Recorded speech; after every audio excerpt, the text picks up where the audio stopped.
Hello, my name's Quinn Sullivan. Welcome to the first annual Threads of Fate Holiday Hangout. We're going to talk about the campaign, we're going to talk about D&D, we're going to talk about TTRPG stuff, and we're just going to fucking sit here and chat. That's why the category today is just chatting instead of Dungeons or Dragons or talk show. Thank you for joining us, everybody. Let's get on with the usual crew. Today we have Joy with us again, as usual. It's been a long time. I missed her. I miss you guys. Like, it feels like it's been so long. It's only been like 4 weeks or so.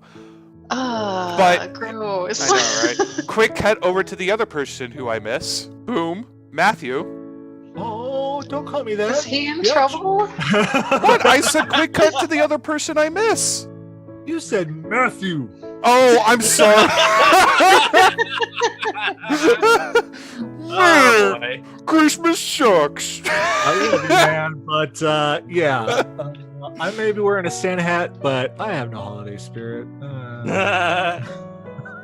Well, that's the long-term party goal at the very end of this stream, is to get you over to the holiday spirit, which I know one person who knows all about long-term party goals, and that's my Warhammer DM Throck, Sean. Hey, happy Festivus! Hello! I don't celebrate any of that other ridiculous nonsense. And I'm all about that Festivus for the rest of us.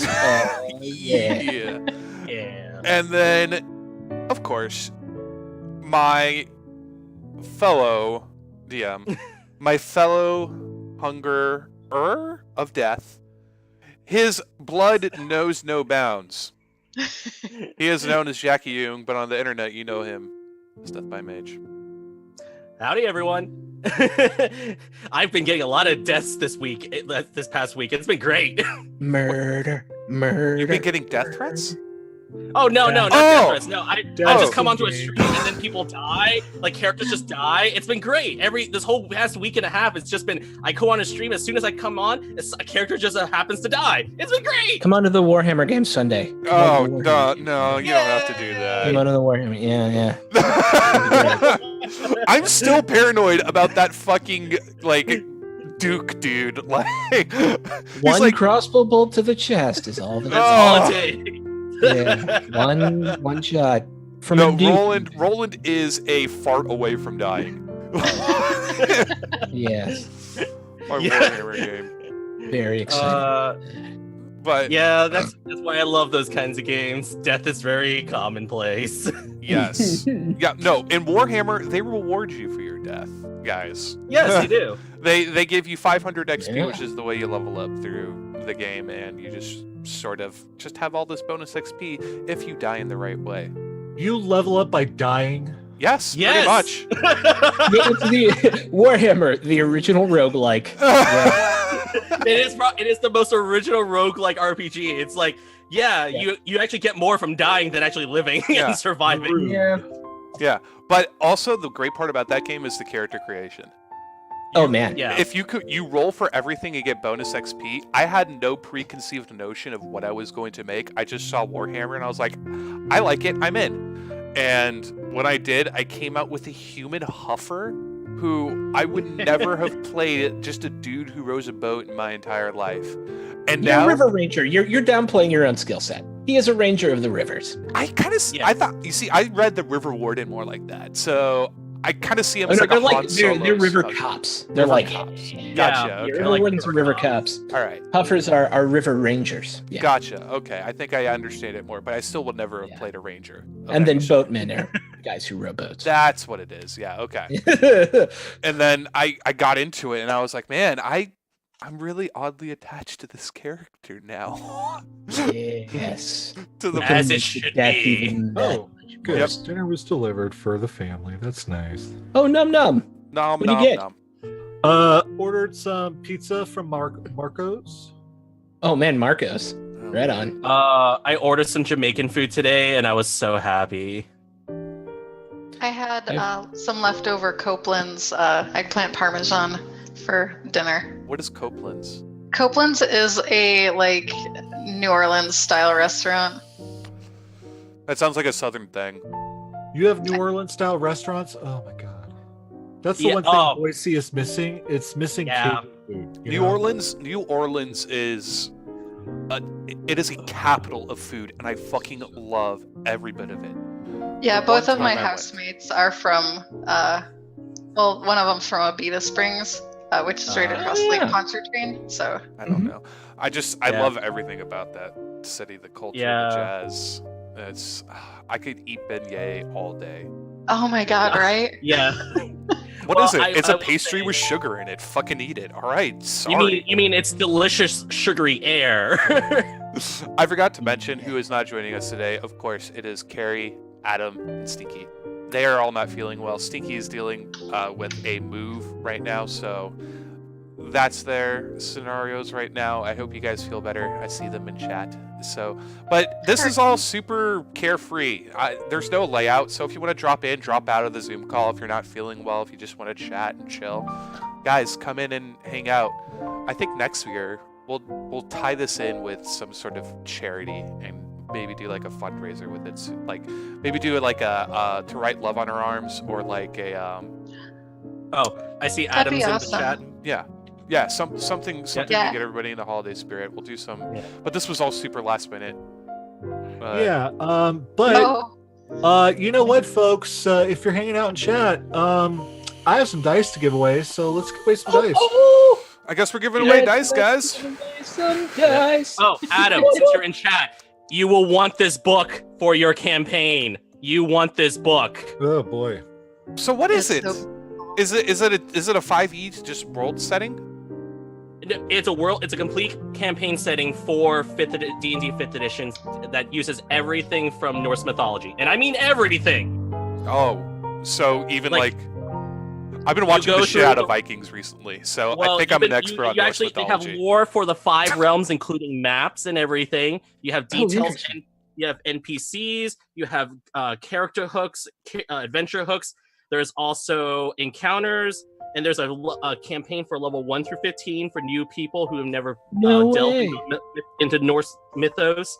And there's also a Rune Master class that's original. They also have new class options for every single existing Oh, D&D class. There's also magic items. There's also campaigns, and of course, there's fun things like going journey into Jotunheim. Adam, it's called Journey into Ragnarok, correct? Yes. Yeah, he was Journey like, to dang, I gotta Ragnarok." get that. It was a labor of love from a team of Italian tabletop RPG writers for the better part of 2 years. Wow. Wow. I kickstarted yeah. them way back in the day because this is how I remember it. They were about the 5th or 6th article I ever got asked to do a feature article for. So that's how long ago it's been. Interesting. Have you guys ever made your own homebrew world? Yes. Yeah. 3 of them.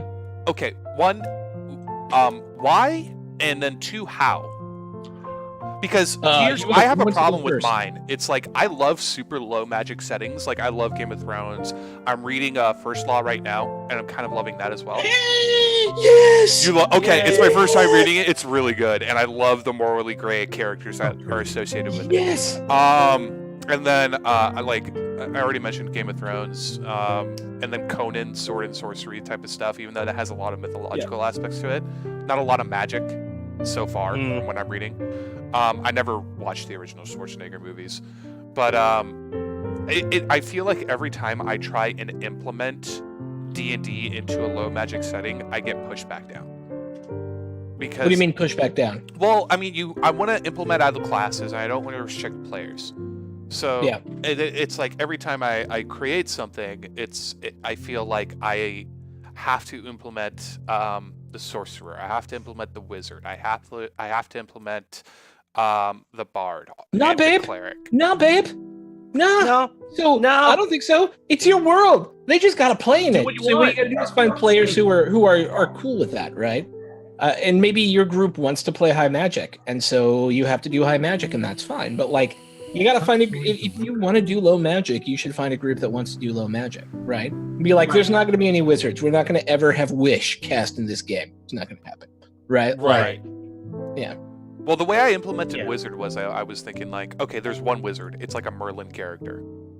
And Okay. yeah. And yeah, the hyper rare, hyper powerful, Mhm. vaguely celestial beings can warp reality. Cool. Who's a human or whatever can't. Yep. Yeah. And there are no elves in the campaign because everybody plays an elf, and I don't want that in my life. Joy. Now that I think back to all my half-elf characters. Well, half elves Like exist Victoria because elves Dillon. were there at one point, but they're all just ruined now. Like the elven cities are just ruins now, and a lot of the dungeons and tombs that exist in that. Whoa.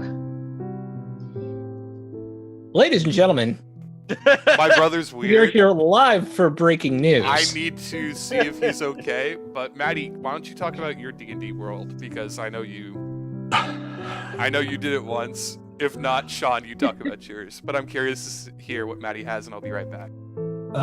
Okay. No, I did create a homebrew because I was writing a series of novels, and then I realized I'm a shit writer. So Oh, no, you're I not. gave up on that.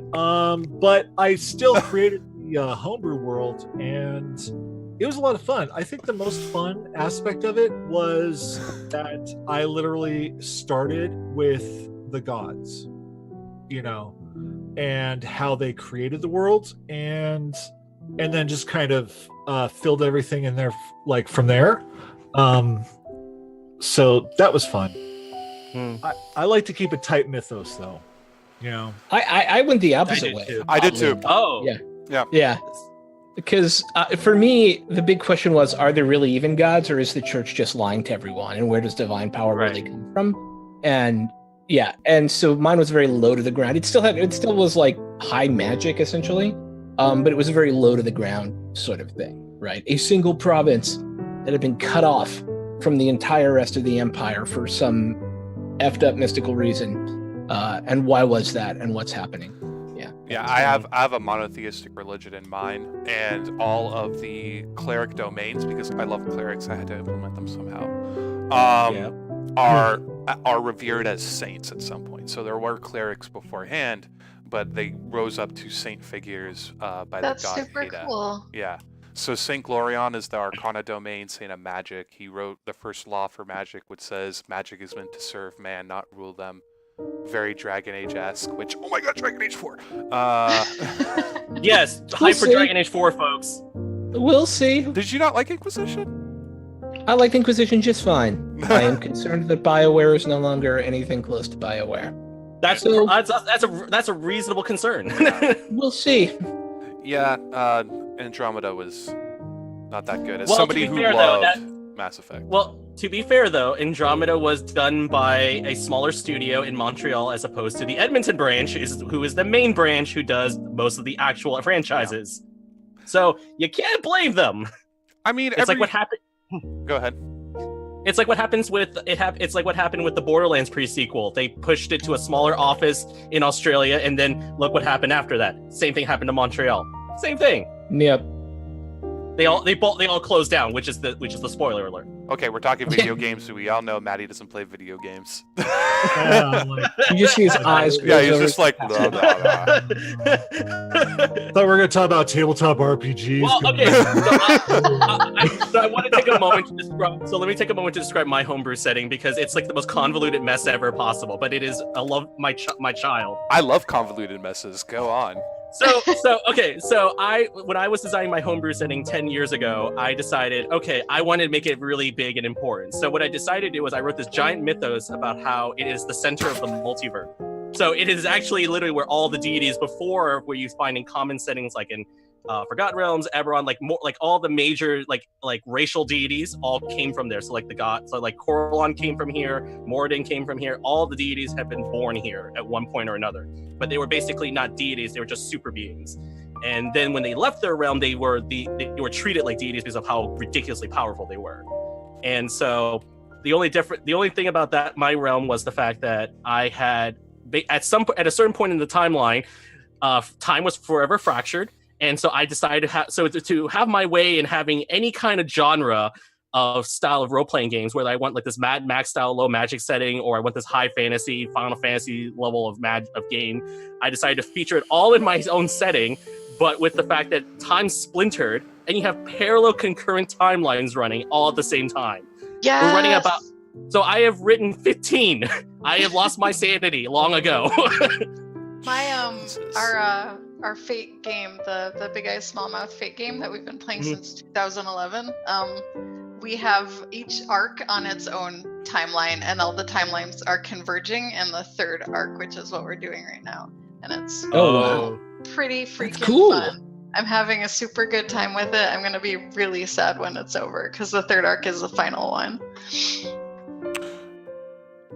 Yeah, so even Gabe was like, they have 31 official D&D 5e races to play. Yeah, I always limit Yeah. races. I give people a specific Yeah. number Mm-hmm. that they can choose from. I'm never, because I just don't want to keep track of all of it. Yeah, Right. yeah. It's Right. because it's like in Toril, Aarakocra exists, but they're like super rare and they're kind of over there. And it's like, Yeah.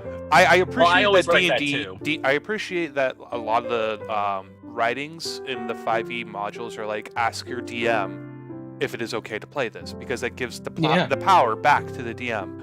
So it's like all of Volo Guide's monsters are like, ask your DM if it's okay to play a goblin. If it is, Yeah. Mhm. cool. Then you're a Dritz character. But, you know, because the Drow are monsters. But, Yeah. It was like in my Greyhawk game, we have an orc, and it's Greyhawk, so orcs are inherently evil.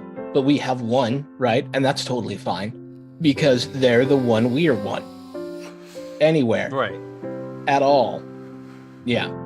Yeah. no, Drow are monsters. I want to clarify that at some point in the Threads of Fate game, and I have an idea about how I'm going to do that. Oh, if you need a Beautiful consultation, monsters. please Sorry, let me know. Joy. because I mean, sorry, Matty. You don't know. None of you know. well, if you need consultation on the Drow, let me know. I spent 2 years playing a very adult rated Drow campaign. I'm currently reading Legacy. Or their tentacles. Humans are Huh? the real monsters. Yes, Saverick. Oh yeah. Absolutely. Yes, they are, Sav. They are. Yep. I should know. To the point where almost every homebrew monster I create is a human because they're awful. Humans are the worst. Wow. This I went to mean, a they place. really kind of should be, you know. They're because, I mean, yeah. I love mean- how calm piano Christmas music is playing in the background of this. But go on, Matty. Sorry. I'm not listening to that. I'm listening to like booty music and stuff like that. So, Just get I don't twerking. I don't know, something dancy's playing. Oh, it's Foster the People. Okay. So I don't know, man. Humans make the best villains. People are kind of shitty, you know, in general, unfortunately, you know, so I don't know. Yeah. Allow me to retort. Go ahead. DMs make the best villains. Well, By which I mean, I don't think the race matters. I think no, that's Mhm. true. we Yeah. I think we see a huge amount of human heroes, and therefore lots of DMs want to be like, oh, now the human's going to be the bad guy, and that's fine. Yeah. But I think what makes an interesting villain will never, to me, be about race, right? Mm-hmm. I don't. Yeah, yeah, because you can show awful people, but everybody's awful, Yeah. right? And everybody's good. Like I just like, and that's one of my issues with the D&D alignment system, anyways. Is like, or at least with the way races tend to be portrayed within D&D, Yeah. is that they fit generally into an alignment system, which I think is BS for the most part. Aside That's- from maybe yeah. a couple specific races, like maybe. Drow, orc, all of them. Yeah, for sure. I don't think orc necessarily needs to be in that. Okay, you know what? You're I right. think Drow Orc is is a bad probably in one. that category. Drow's Yeah. usually a little bit more predisposition to evil, because of their deep connection with Loth and everything else, usually in the lore. Motherfuck. Everything okay? You okay there? Yeah, I just,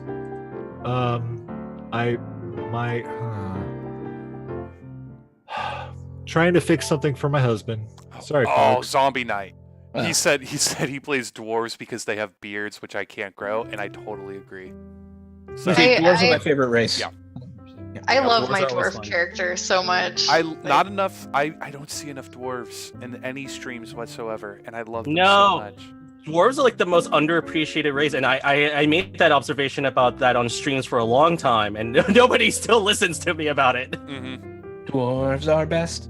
I play them every. Dwarves and gnomes, because gnomes get more than dwarves. I love a gnome. I miss love playing gnomes. my gnome. Oh.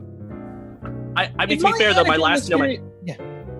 Yeah. Oh, sorry, but go ahead. my favorite gnome is my wizard, who was basically Mrs. Doubtfire. I had a wizard. I've I had a seen wizard more too. dwarves in my games than gnomes.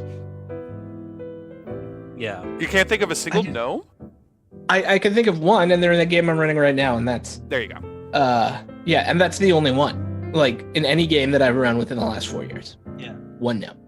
Wow. Lodi People don't- Foebreaker people is the don't OG know. dwarf, am I People right? hate on gnomes. It drives me crazy. I I love had them. I fun love with my gnomes. gnome in the extra life stream on Thread Raiders. That was fun. Yeah, He's- gnomes make the best wizards. I will just put that out there. Also, Mine dark was a gnomes barbarian. are cool. I love it. I had this gnome by Barbarian, and he's basically like if Old Man Wolverine was 3 feet tall. Yes, I remember you talking about it, Joy. I loved it the minute you mentioned Yeah. it. I was like, yes, I love everything about this. It's like every stupid thing where it's like, oh, I stick my hand in the water. I grab the thing off the statue. It's like every impulsive, stupid thing. I was like, I'm just gonna do it.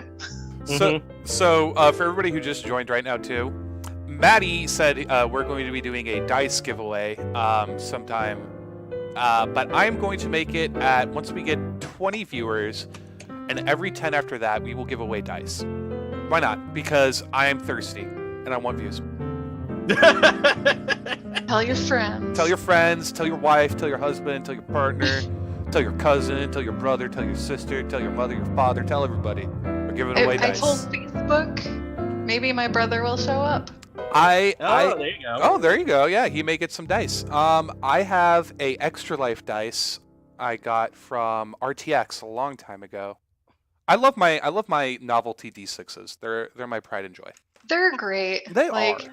If you go to a con and they have those dice with the con logo on them, it's like, hell yeah, I want one of those. But I just love the guys Oh, who yeah. just make D6s for shits and giggles. Like I got 2 dice. I got a notorious HRC, which is Hillary Clinton. Oh. And then I got a thought Donald it was Trump human rights campaign. I got a Donald Trump pentagram dice because Burn it. Yep. Burn it. Burn it. Yeah. There was no Bernie dice, but I was like, no, they're burn $3. I'm just kidding. No. Burn it. Burn it. And then Flush it down the toilet. I have my extra life dice to bring it down. There, That's that's extra Yay. life. That's nice. I have an Able Gamer somewhere, but I wasn't able to find it. Hurl it. That's what we should do next year. We should do an Able Gamers charity dice charity stream for the second annual Threads of Fate holiday hangout. What is Able Gamers?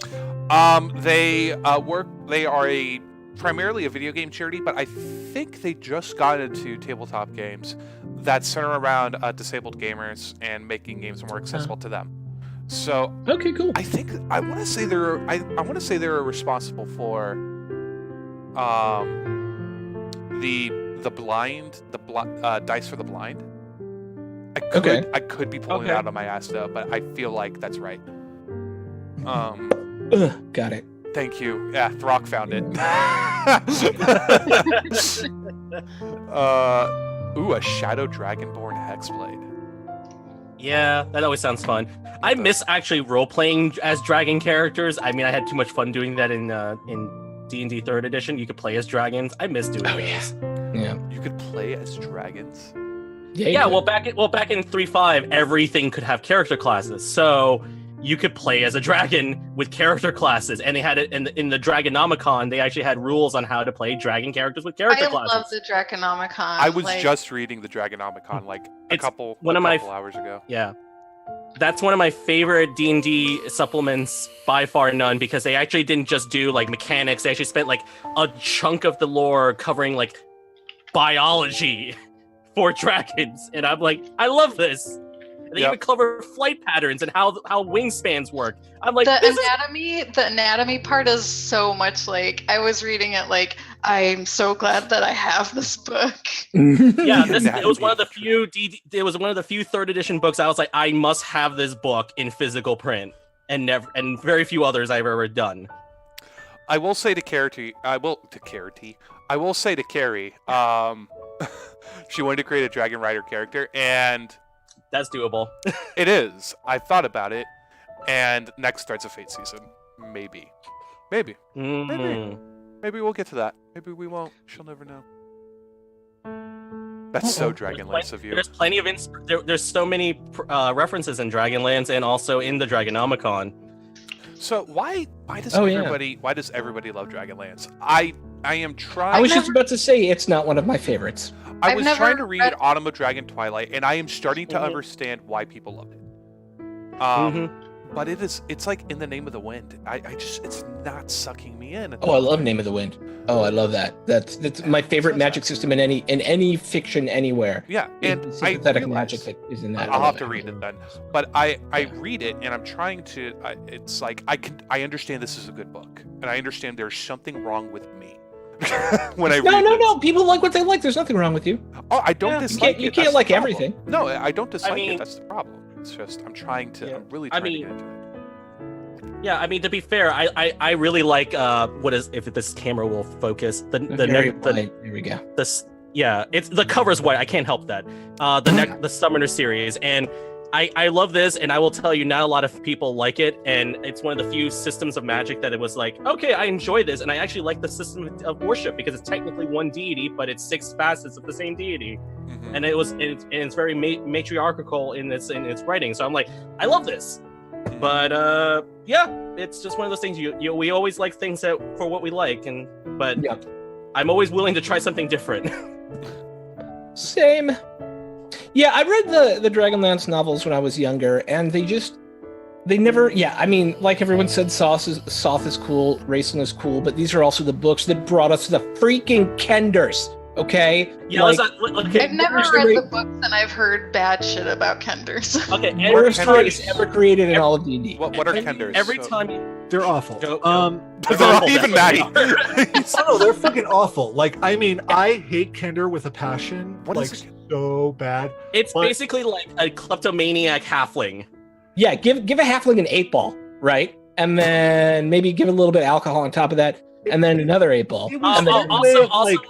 Also 5 times the ADHD. What is it? It was their way of making like a essentially a good thief in like first edition.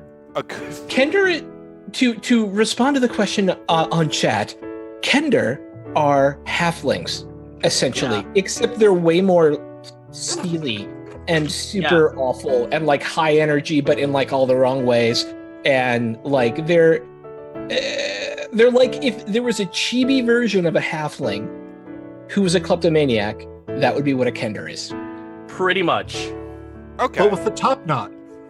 With the top, exactly, that too. Top knot. Or racist. No. Sure, whatever. No, trust me.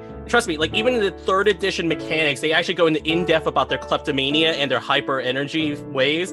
And you're just like reading, and you're just like, why would anyone in their right mind play this character? Yeah. That's what I'm playing for Grin. I'm rolling up a halfling right now. No, I'm kidding. Roll up a halfling just to play a Kender because they're awful. Oh, okay. So they're not just halflings. So they're a halfling. Oh no, they're it's Crin's version of the halfling. Oh. Right. Yeah. It's their only halfling type race. Right. They didn't have any other choices. Like somebody read Bilbo and they got it too far. No, it's more like Mary and Pippin fused together, like Super Saiyan style, and that's what you got. God. Oh no. Oh god. Oh jeez. And then just a lot of coke. Just a lot. Yes, a lot of coke. Yeah, and I mean, it's just to me, the Dragonlance novels are fantasy, right? But they're just like, I've read this fantasy, and I think that's why I don't. And I'm such a big Grimdark guy. No, I don't think that's. I fair. do. I don't think that's. I have a really powerful person who. Okay, fine. Please tell me why it's different than regular fantasy. I just don't think that's fair to say it's something I've read before, because it is. It's not just fantasy; it's epic fantasy. It is. Oh my god, the relationships, the struggles between good and evil. These books are literally the quintessential struggle between good and evil, and both are defined in the, I don't know, I think just the very best ways. I've never seen evil described as well, as clearly, and as understandable as they describe it in these novels. And I think that's my core tension, right? Is that I don't care, right? I think and I don't mean it like that. I mean, like, I don't, it's great, right? And if it draws that distinction well, that's awesome. But the fight between good and evil, I have no interest in it anymore. You like right? moral Like, ambiguity. It's why you like Grimdark. It is, yeah. I like moral ambiguity in my. I understand the appreciation of, I think Saverick put it back, romantic high fantasy. Romantic high fantasy. Yeah, sure. A lot like Lord of the Rings, the original, fantasy novel. Right. Rings. Yeah. But Lord of the Rings is also very conservative, I would say, when it comes to that sort of stuff. With wizards in particular, I'm saying. And I mean, contextually though, like not for its time. But Dragonlance, I think, is very only when viewed backwards at it. I think the way I'm reading Dragonlance right now is it's the Avengers of fantasy. You have these super powerful characters who are out to save the world, and I'm reading it, and with the exception of their one sort of like Anakin Skywalker-esque sort of character. Yeah. That's how I'm reading. I can never say the word that's totally fair. That's totally fair. But it's like Anakin Skywalker if they wrote his story right. I don't think that they're super powerful at all either. No, the heroes of the Lance are very ordinary. But you have a super powered cleric. Ish. Like, she's literally like the first cleric to exist in over 300 years. She's gonna seem super powered. Yeah. That's true. Well, if she's the first cleric in 300 years, I would say yes. But also, I am still in Autumn of Dragons Twilight. Like, yeah. So I haven't finished it yet. I have a bad habit of ADHD with books. Like, I can never read just one. I'm always reading like 3 to 5 at a time. Oh, that's fair. And that's fair. But like, it literally it takes place. It starts. That first book. It starts in a world that the gods left behind because the people of Krynn were just too full of themselves. They thought that they were more powerful and better than their deities, and the gods punished them and left, and they left this world in despair for over 300 years until one of the evil gods came back and decided, ooh, I'm going to take over.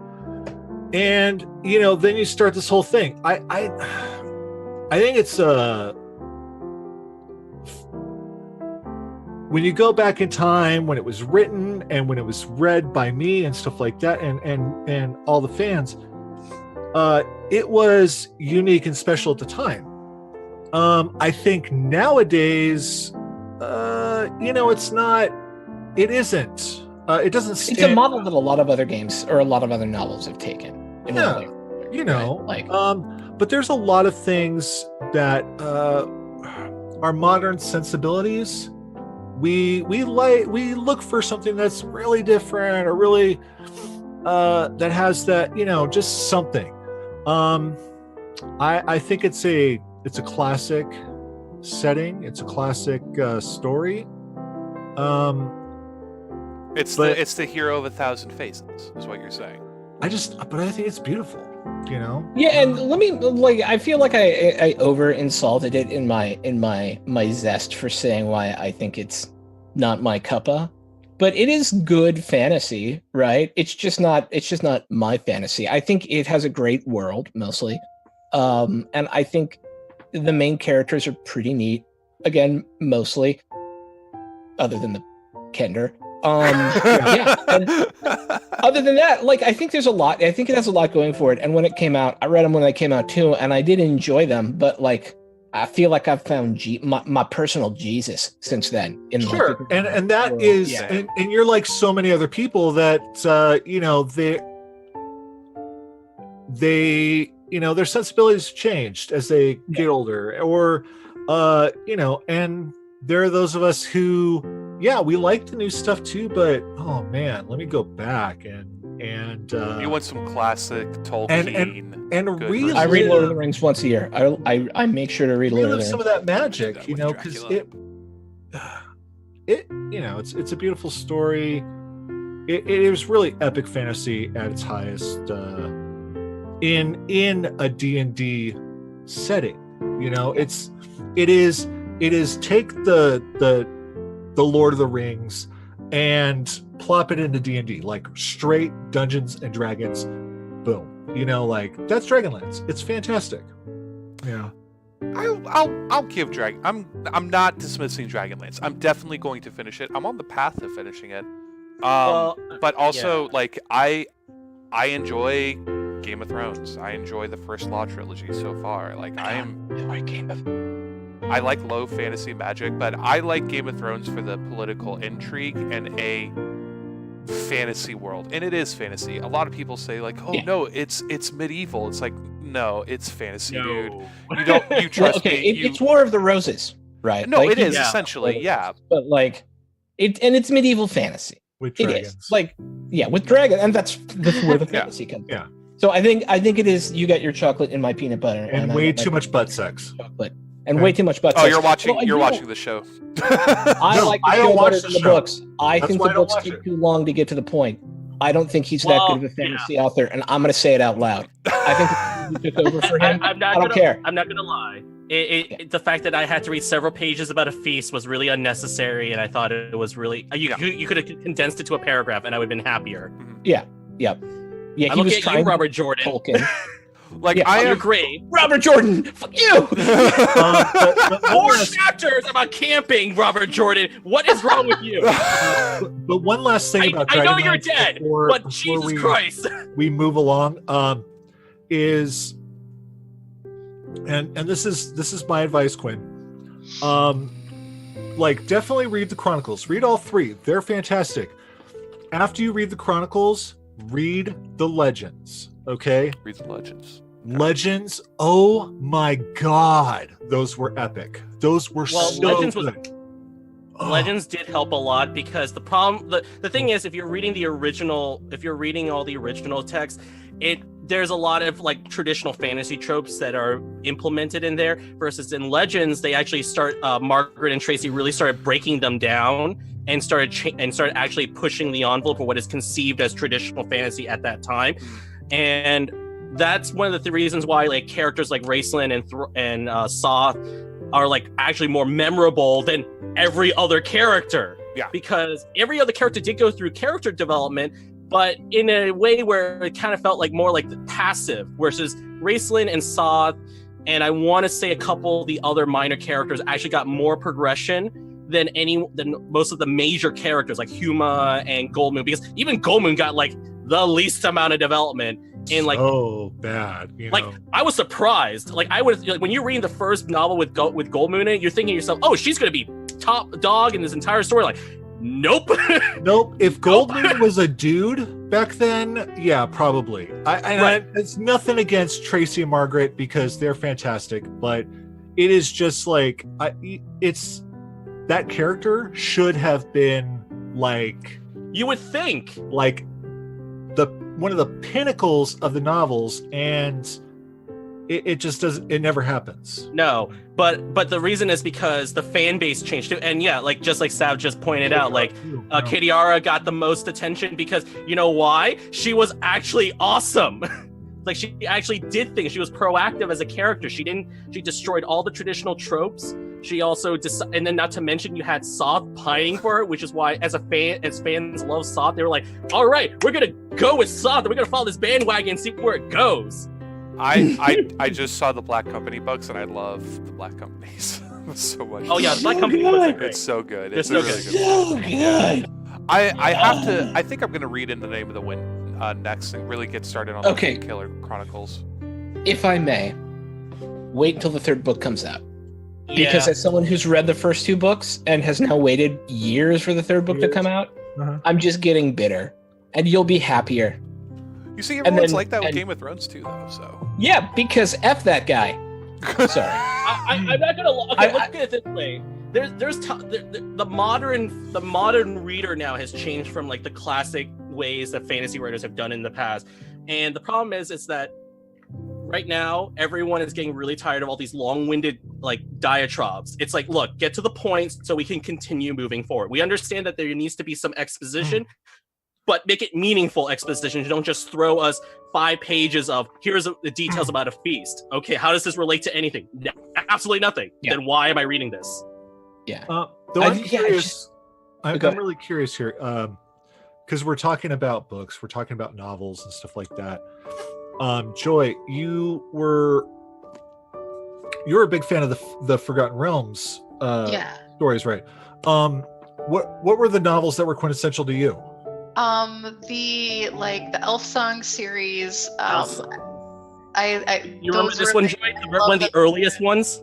Yeah. Do you remember this one? My favorite ones were the ones about the fairy. Like, those were my favorite. I'm reading Elminster, Making of a Mage now, too. Because it did something different with elves. Yeah, man. Do you like the R.A. Salvatore books? Because I am loving them. I enjoyed the ones that I read. I was flying from New York back down to Georgia, and I left the novel that I was in the middle of on the plane, and I haven't had the heart to go rebuy it and start again. I know that feeling. I think what I love about reading the books right now, too, is how rare magic items are. Yes. Oh my gosh. Supposed to be rare. Yeah, exactly. I'm playing in a campaign right now where we've just been handed a ton of magic items, and we're all like, I don't want this. I want to have a struggle to get here. I don't want you to hand it to me. And that's the problem I think we had with Curse of Strahd. I understand Curse of Strahd is supposed to be a one and done, and it ends, but we continue on afterwards with it, which I know you guys enjoy playing your characters as the first one, but I realized the leniency it had with magic items in that game was to deal with Ravenloft. Because you really needed them. You need them. You needed You them. need them.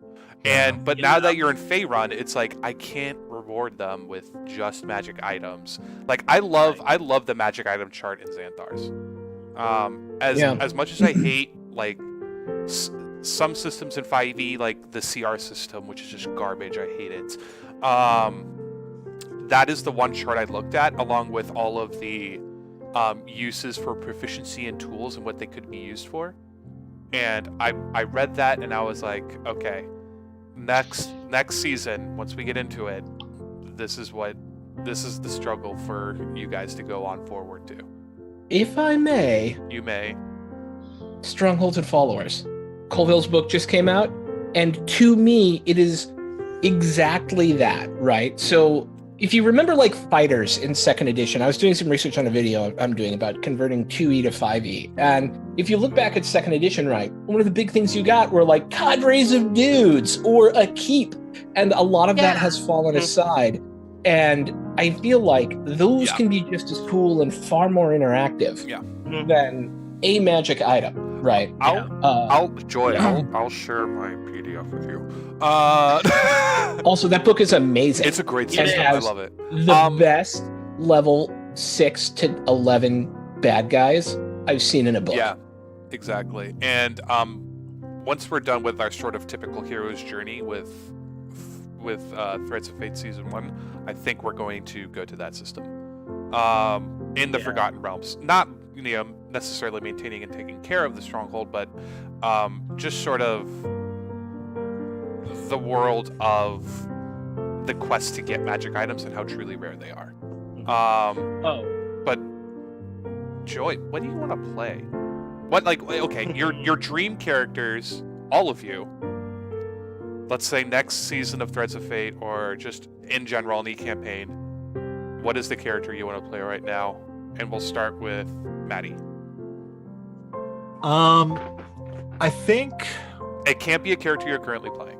No. I'm really leaning towards a bard, because it's something I want to play a bard. I love the concept of bards. I think that I personally, as a person, have difficulties with the proficiencies that deal with charisma, whether it's persuasion or deception, or even intimidation. I think I personally have a difficulty role playing that, and I want to do it. Like I want to make myself do that in a long campaign setting where I can actually grow with my character. Improve like your oration skills. Yeah, I mean, just to improve, because I know it's a weakness of mine that I would like to improve upon, and I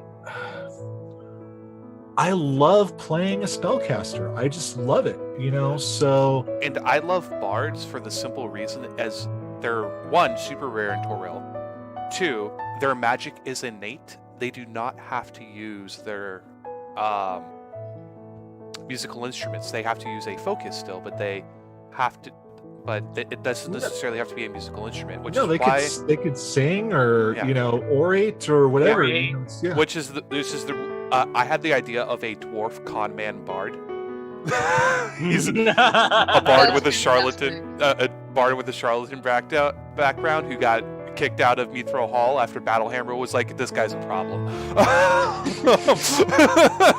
But I'm dying to play like a different type of race, though. Like, I almost want to go bigger, just because I've been playing Noaks for so long. Like a half orc? No, I mean, Goliath. I don't know. That would be fun. I have this dream of one day having a character that is you need like 4th level to get the feat. Basically a dual wielder that wields like two morning stars or two flails or something, like two really double flails. I like it. Double flails, just like nunchucking the I flails. Impossible to do. Historical point of contention. It's not a real weapon, I know. Yes.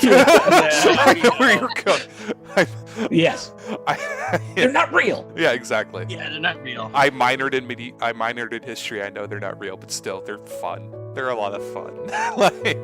Yeah, I spent many years focusing on Eastern cultures and weaponry for at least I want to say 8 years. So even knowing about flails in medieval period, it's just like, no. Man, can you imagine a hexblade flail? All right.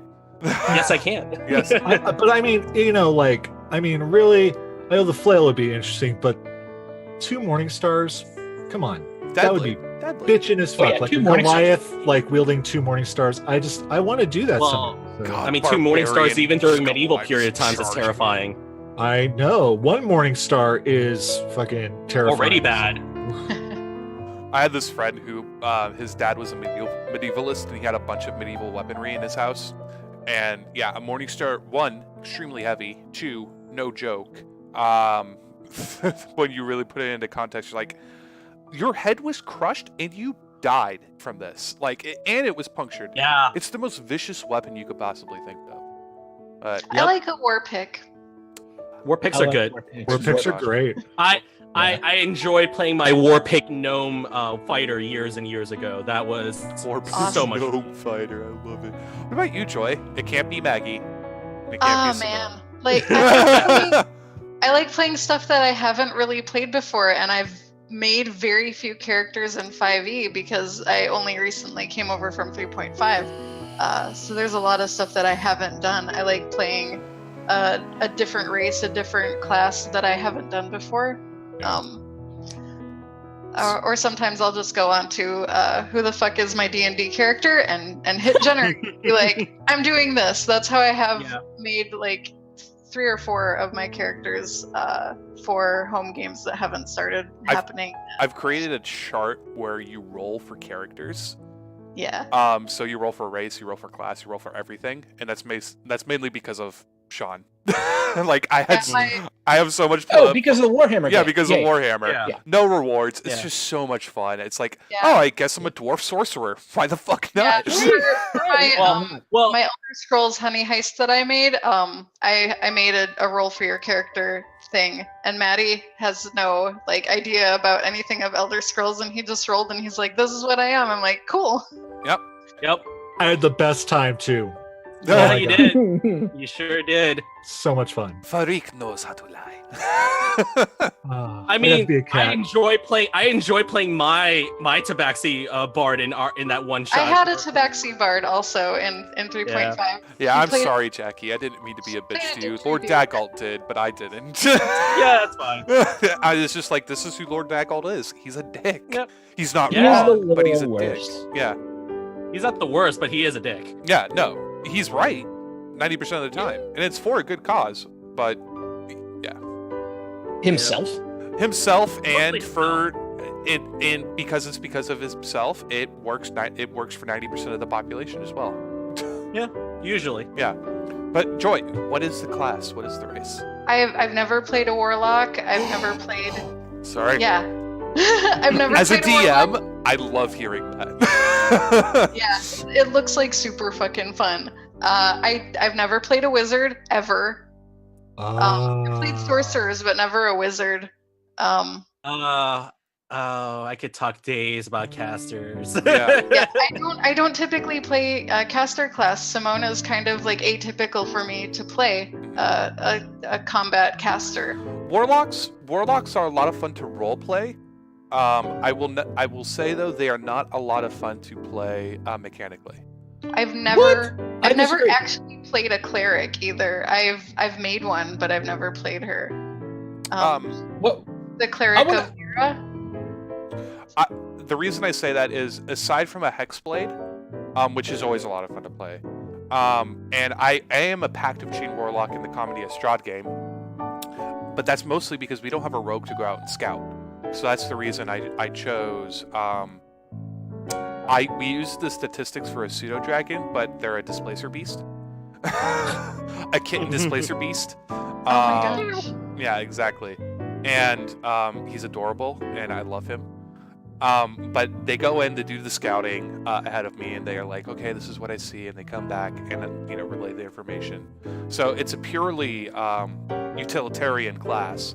But unless you're doing Pact of Blade, I just feel like all the time it's just like, all right, Eldritch Blast, Eldritch Blast, Eldritch Blast, Eldritch Blast. I feel like that is Yeah. the uncreative way to play warlocks, and I love the person who plays a warlock in my Friday night game, but that's all they ever do, and I feel like that is the uncreative way. It is. Warlocks are difficult to once I understood how they worked a little more, I like them more because for something warlocks kind of suck. Yeah, You do one thing, but then you have so much versatility. with your invocations, I agree.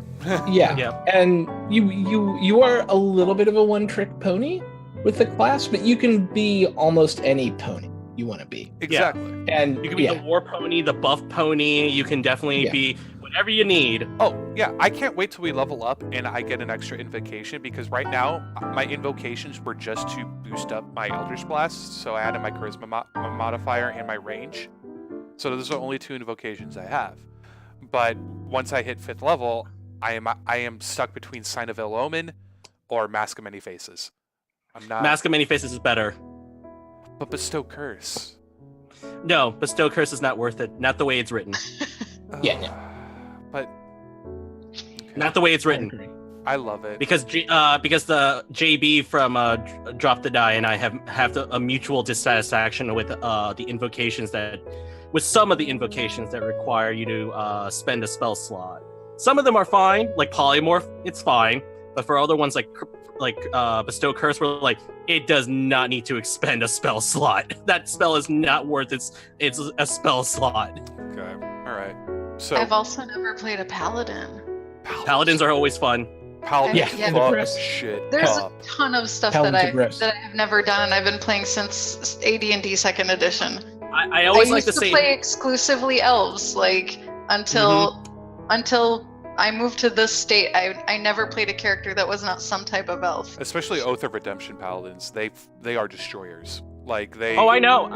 Yeah, it's like, oh, you just dealt 109 points to that guy. Guess what? Channel Divinity. You're getting it. You're getting that damage too. Hurts, don't it? Oh, I love that. I love that, Carrie. I love that. Based off of Silverbolt. I don't know what yes! Beast Wars. From Beast Wars, yo! Man, I love haven't it. thought about Beast Wars since I was 10. I know. Beast Wars is always on my brain. I remember constantly watching playing. it, but I don't remember it. I mean, because Yeah. I was a grown-up, you know. Dinobot, yeah. Second gen You were all Dinobot children? was the best Dinobot. I was already past that phase, you know, like, what When- did you call it the other day, Jackie? G1? Oh, G1, yes. G1's the original Transformers. It's As it is called titled. Transformers. Yeah. That's it. You know, anything else is not Transformers. I won't lie, the Robots in Disguise was actually not bad, and also had the Catch Your theme song. I feel you, Matty, grown-ups. Because those movies, I was in high school. That was for kids. Oh yeah, Black Arachnia, Streaky. Black Arachnia was like the best, both in the original and also in the second version of Black Beast Wars. Arachnia sounds like a Warlock patron, which is what I want to ask Joy. Who would your patron be? I don't know. I haven't really looked at it enough, but usually what happens is I'll go to like roll something up and I'll read in depth at that point. But I don't have a very broad knowledge, just like out the gate. I know what my characters that I actively play do, and I don't know really jack about anything else. Black Arachnia is basically Malkacha.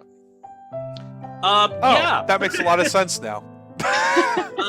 Black Arachnia also is, as I wanted to point out to Shrika, she definitely has a little bit of roguish traits, not roguish, warlock traits, because Black Arachnia also did a lot of weird research and also foul magic play, so it works out. Let me ask you this, guys: Why The is only there character not a I'm why is there honestly- not a dragon patron for warlocks? I'm sure there's a I real wrote one. reason. There's an There is a awesome lore homebrew reason. one on D&D Beyond that I really enjoy. Yeah. I like my Dragon Pack Warlock that I wrote, like, basically since the day I started writing my blog. I have to read it. I have to read that dragon patron. It's, It probably needs to there's- be updated now because it's been years, because I wrote it back in 2014. So, like, a lot of things have changed since then. So it needs an update, but I did enjoy it when I had it. Celestial warlocks are a lot of fun. Oh, Celestial like warlocks. Yes, they are. That's the one I want to try. I've never played a warlock. I mean, because it's, for me, coming from like first edition, like warlocks and tieflings, all Yeah. brand new to me. And Yeah. when I started writing my homebrew, I just X'd them right out because I was like, well, both these things sound ridiculous. So at first, you know, and then I started like actually playing the game with people and stuff, and I was like, oh, these are okay, these are interesting, but I've never played them. So Yeah, I love Ryan so much. He like when I'm discovering the potential for him once he gets up there. Yeah, I like my Undying Warlock. He's a lot of fun to play. But All right, team, I gotta run. I've hit my limit at 8 o'clock. I got stuff I gotta do tonight. real No quick problem. though, Thank you guys for having me. Well, what? what is your race and class you want to play most? I've always wanted to take. I've got to play him in one shots, and I've never got to play him in a campaign. But I've always wanted to take Thok, my Hexblade Warlock, from 1 to 20. He's halberd wielding, and so he takes all the like halberd feats and stuff like that. Yeah, halberds Nice. are the Combat best. monkey. I miss being Yeah, he's a halberd. monkey at combat, miss- and I- yeah, I miss halberd builds. Those were so much fun back in 3.5. they're still so good. They're Yes, so they are. good. They're so Thank you, Polar good. Master, for breaking the game. Right? Twice. Oh, I get an extra attack every turn and a bonus attack Yeah. when you like enter my threatened area. And what? Yeah. Stop They're giving awesome. my Yeah, all players the ideas. attacks. Yeah. All right, Throck. So this is what I'll leave you on. Be a halberd fighter, and you'll have fun Uh-huh. being a fighter. Yeah, Bye. bye. Halberd. See you, man. But yeah, All right. warlocks are like the one where you sit together with the DM and it's like, all right, let's talk about your patron, and then Yeah. Yeah, it's To so be it's fair, fun for though, the DM as much as it is. I love what you guys are doing with the Comedy of Strahd game, like where Brian is your patron. I fucking love that. That was the best idea ever. Well, he's a Dark Power of Barovia, and I was like, "Do you want to be my Dark Power of Barovia?" They're not named. There are like 3 that are. So he was like, "Yeah, man, sure." So, yeah, I was like, Yeah. But the way we do the patron thing is very special because the Dark Powers shouldn't be that friendly with one another. But Brian's an interesting character. Yeah. Anyway. Oh, I did find this. I found this set of books. This is so one of the reasons I love playing casters the most is this book series. Well, no, it's actually because of this book series. You remember this, Joy? Yeah. Okay, so Wizards of the Coast wrote a series of books called The Wizards, and it's actually all about famous wizards in the Forgotten Realms. One of them is Kelbrand Blackstaff, the original Freaking Blackstaff. Love Blackstaff. All right. This one was when they featured the Blood Magus, which is my favorite class of all time. And then they featured so Dark Vision is actually is an Iskamari mage trover. So basically it's like a bard with wizard spells. And then you have Frostspell, where they feature the War Mages of Cormyr. Which, by the way, I also love playing Cormyr. Okay, guys, I'll be right back. Yeah, no, take your time. No, I'm loving every Forgotten Realms book that I'm reading so far. Like I said, I'm currently the Dritz novels are so well written. The making of a mage, it's kind of getting hard for me to get into it, but well, again, it's because it's that way that fantasy was written. Yeah. Because the reason is because fantasy novel writing in general, but before we moved into modern media, was that you're going to take this time to develop this scenery, the setting, and you're going to take this time to try to add these little nuggets to try to capture the imagination of your reader. Nowadays, because of the widespread amount of sources that people get influenced by, you don't necessarily have to almost write that much extra effort, because somebody has already been influenced by 3 to 6 other different tropes that you're borrowing from, especially if it is a trope. Oh God, Savrik, we'll talk about the Psionicist one day. We'll talk about it. Yeah, I want to ask you what old edition class you want in 5e. The Mystic. Well, yeah, the Psionicist. That thing is just disgusting. The Mystic. It has ruined more game than I care to count. What if I actually played a Blade Singer? I haven't done that since the second edition. Blade Singer. You would be the tankiest character of the entire game. Oh my With Mage God. Armor and Shield, you would never get hit. Oh no, even better, Joy. Would you be a Myth Even Draenor better. Blade Singer too? Since you're Forgotten Realms. I don't know. Because right now, what I have in mind for Season 2 is it's going to take place just west of Baldur's Gate, and we're going to make our own village with it too. Cool. Oh, nice. Yeah. Yeah, the stuff that I was super into as far as Forgotten Realms novels was the Forsaken House series. That's good.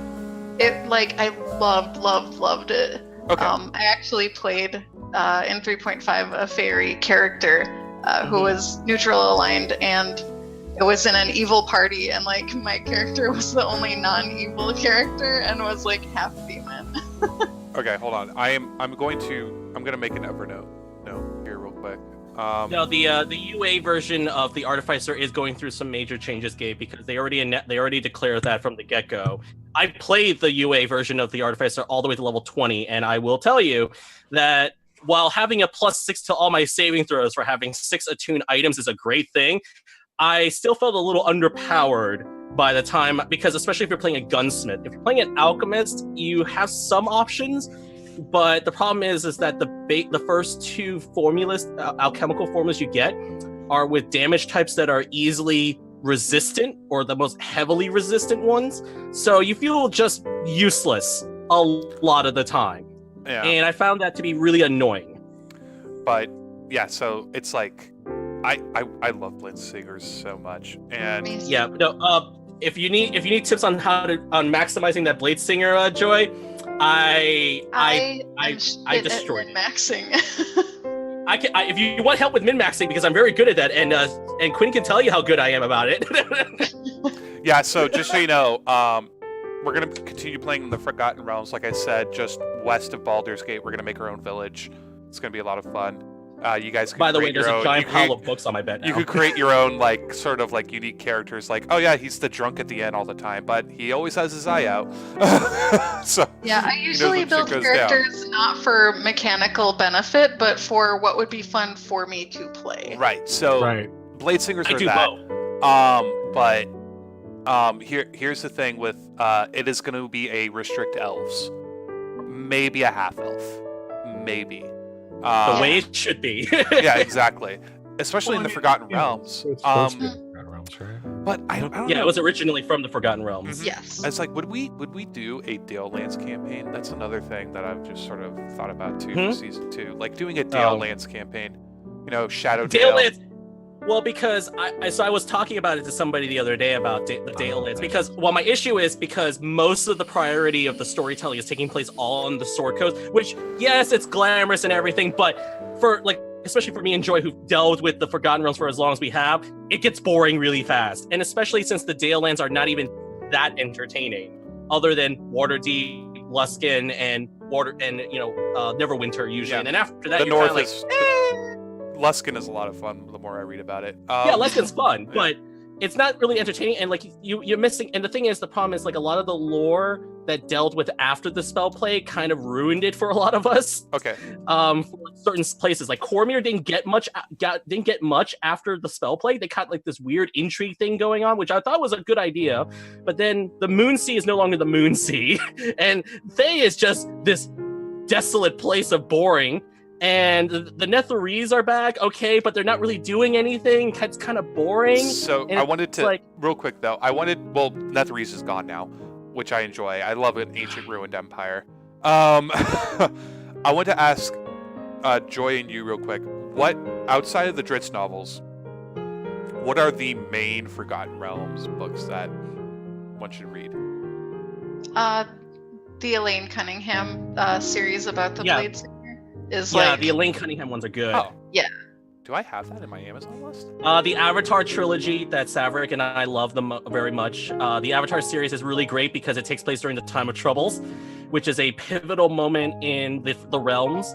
It is when the gods are banished from the plane, or not really the plane. They're just banished from heaven because some idiots decided to steal the stone tablets. I'm sorry. I'm trying to look for it. Is it Daughter of the Drow? That's not one of the ones that I'm thinking of, but I kind of really dig everything. Oh, this is about the girl who is a chosen of Mistra. Okay, is it Silver Shadows, the song of Yeah. Song and Swords? 400 Yeah. chosen of Yes. Mistras, though. Yeah, well, and the thing is, like, the reason is because you get to deal with a lot of like the more mystical sides, like especially for Elaine Cunningham, she does a great job with the mystical side of like a lot of the characters, and it's not just so much about the spellcasting; it's also about the relationship they have with the arcane. Shadowdale, Tantras, and Waterdeep are also good ones. Waterdeep is actually one of my favorite ones. What's the name of that series that deals with the return of Netheril? I forget. It's oh my God, I don't even know. I I'm remember really bad it. at remembering I have it. titles of things. Hold on. It's in my shelf. I just have to gut my shelf. Hold on. I have That is 6 my life. My Remembering bookshelf's names actually of down things? in the basement, so all of my Okay, Forgotten here Realms it is. novels are All right. downstairs. So, anyways, here we go. Elf Shadow. It's called the Return of the Arc Wizard series. Thank you, Stavrik. Thank you. I just found them. Oh, they have audible that was narrations. too. Troy Denning. That's right. That's why I remember these, because Troy Denning's an awesome writer. Also, if you want like a really good rogue-inspired character, Everest Call, the Chosen of Mask, anything from Paul Kemp is great. I love Paul Kemp. Yeah, I love and you him. know, I love Paul Kemp too, and I'm sad that he no longer writes the Realms anymore for many reasons. He did a Star Wars book that I enjoyed the most. Yeah, I he forgot did. what it was. I forgot what it was though. And as soon as I look up his name, it's gonna pop up. What are the Forgotten Realms novels about the Warlock, the Tiefling? that would be newer stuff because most of that came in like around recently. It's during the Sundering, I believe, is what it was. The new Sundering arc. Oh crap! Oh yeah, look at that. The Godborn, the Sundering. It's probably Yeah, it. that's the one. Lord That's of the one. Sith. That's what he did for. Yeah, he did Lord of the Sith. That's right. God, I have so many Okay. books on one. I have like 55 books on one shelf. Let's not talk about this right now. Oof. This is insanity. You could always send me a reading list later. But right now, I gotta finish Drizzt because I'm loving him. Yeah. Drizzt is my life I mean, right oh now. yeah, Richard Baker is also. Yeah, Richard Baker, Joy. That's right, Richard Baker. Oh man, Richard. Avatar. Remember Richard Lee Byers for Oh for yeah, Dissolution? yeah, The whole War of the what is it? The War of the Spider Queen arc, yeah. right? That whole 6 books. If you really want to get a good grasp of the Drow, they're great. Yeah, I think I have on my Kindle, like, I barely read it all because I barely I have still it have the books anymore. But on my Kindle, I have like a whole ton of them. Yeah, and I remember when we did our mature rating Drow campaign, it was taking place after, and so it was just after everything had just gotten back to normal for Drow society. So what is the Avatar trilogy? The Avatar trilogy takes place during the Time of Troubles. It is when the gods from the Forgotten Realms are basically kicked out of heaven because someone stole the Tablets of Eternity, and the Tablets of that Eternity are and that's when you have things like Mystra getting killed, and then magic getting kaputs, and then all the having portfolios going all crazy. and also this was their justification for how to transition from second edition to 3.0. Okay. Well, Narratively speaking. right.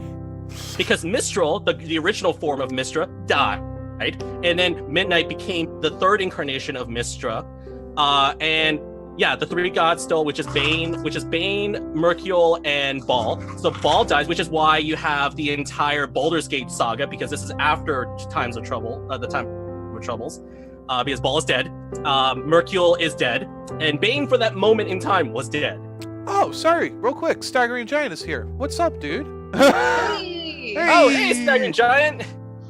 Okay, Matty, do you want to do a giveaway real quick? Uh. I have no idea how to do it. I'm not gonna. Oh no, it's I'm going to let's see. I've got here we go.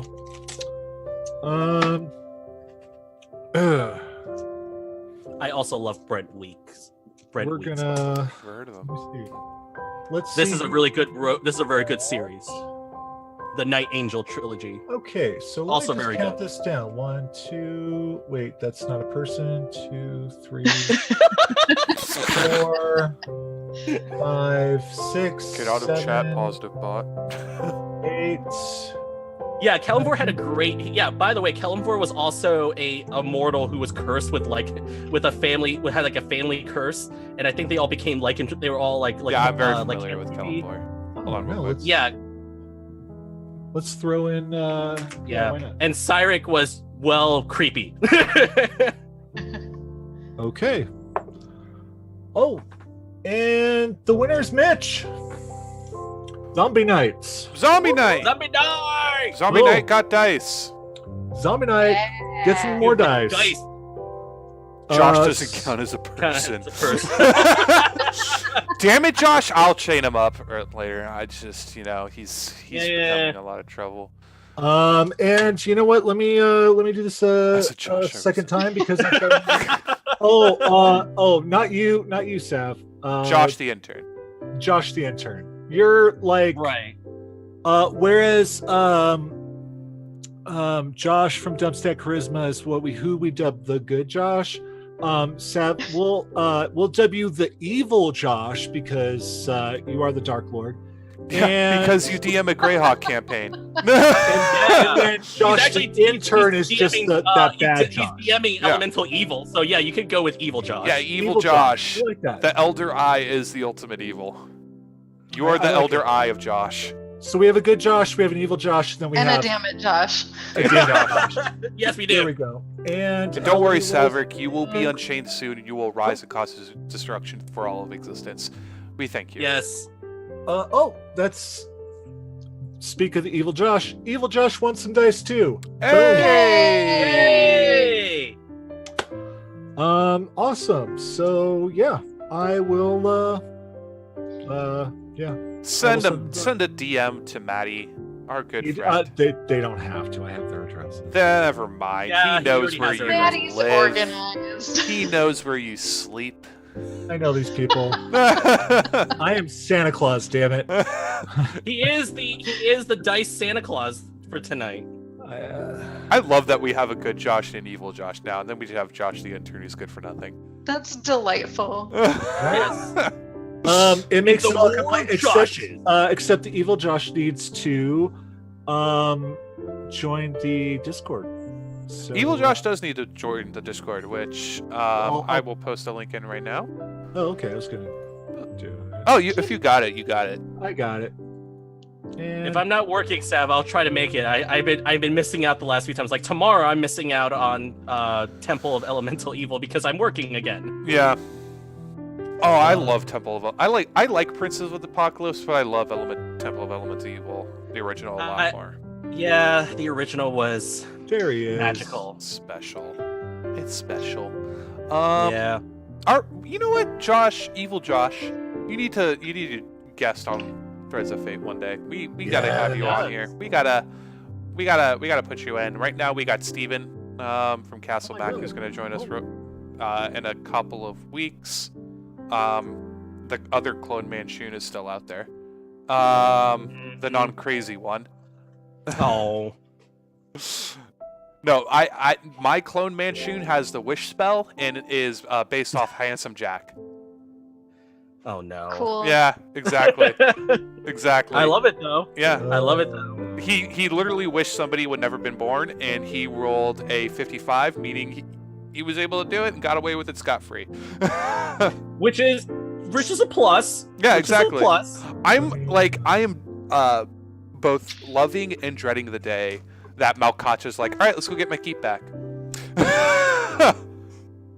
Because Oh, it's it's like, oh, what's gonna happen? Who knows? Well, I just rolled a 30 in that one, so he can never cast Wish again. Oh, here we go. I'm gonna change to the evil Josh. You're using your moderator duties in great fashion. I wholly approve. Boom. This is Quinn, the Dread Overlord of the Moderated. Discord, just saying like, yeah, I totally approve. It's moderated. I feel like eggnog, but I'm also fasting right now. Oh, okay. It's been 2 days, guys. I smell food. Like, yeah, that happened. No, I smell food from like 2 blocks away. Can you smell that this will happen. pizza? Oh, God. Ooh. I see it. I will not eat it. Mm. And this is where I pop out of the screen and reveal my true powers as a wraith, internet It's- wraith. Like every 2 weeks, we have Pizza Friday at work, and my supervisor was not here this week because she went to a LARP in Boston. And so we did not do Pizza Friday this week. My stomach is growling at me, and now I want to say to Carrie, who's in chat still, we do all need to go get ramen again sometime soon. San Diego, Yeah. California in general has the best ramen joints. California did have some good ramen joints. I enjoyed my time in California when I was there.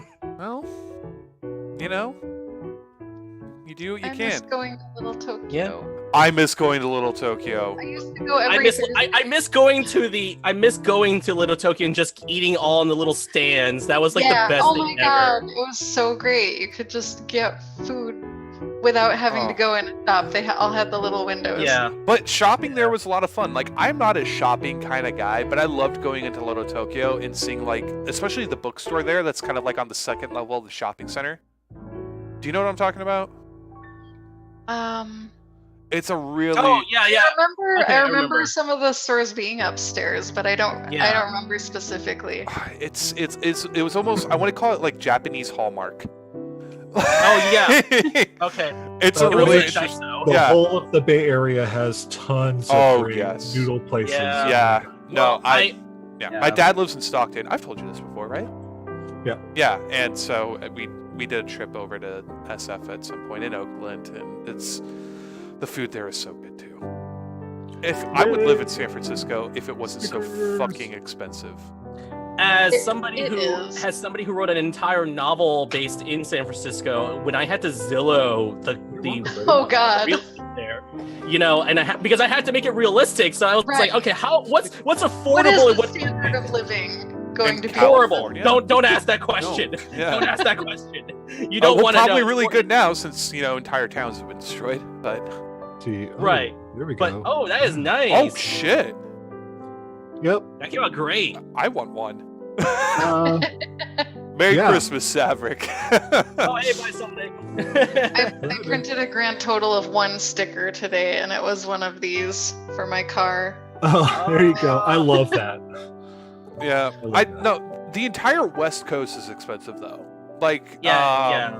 Yeah, but not like San Francisco though. Oh, not San is- Francisco. San Diego is a gem compared to the rent prices in San Francisco. Yeah. Like Yeah, that is very true. It's like a fraction Yeah. compared to the horrificness, because I had to research like Jackson Avenue and then, like the Golden Gate Park area, and just looking at that real estate was like traumatizing. My dad works in the Bay Area. He commutes 2 hours Yeah. from Stockton to the Bay Area to go to work. He Well, just people and he can't makes afford he to makes live. 6 figures. It's just like the rent is that bad out there that Yeah. the commute in the Stockton area is a lot more doable than Yeah. living in San Francisco. It's a beautiful city. I love Yeah. every time Well- I go out there. Well, but- I have a family. One of my dad's friends. He's been in construction for over 35 years, and he has a home directly across from Golden Gate Park on Jackson, and I'm just like, oh good God! And then he showed me one of the buildings that that his company is working for, and I was like, that's a 50-story apartment complex, and I'm like, okay, we know how well you're doing. Yeah. Yikes. I lived like right on the 101, like in Mountain View, in like Oh. the ghetto of Mountain View, in the tiniest little studio apartment. And I mean, and this was like over a decade ago. This was like, like when things were still semi-affordable-ish. before Silicon Valley really started up. No. I mean, Silicon Valley had already exploded, but We started Oh, a long okay, time gotcha. ago.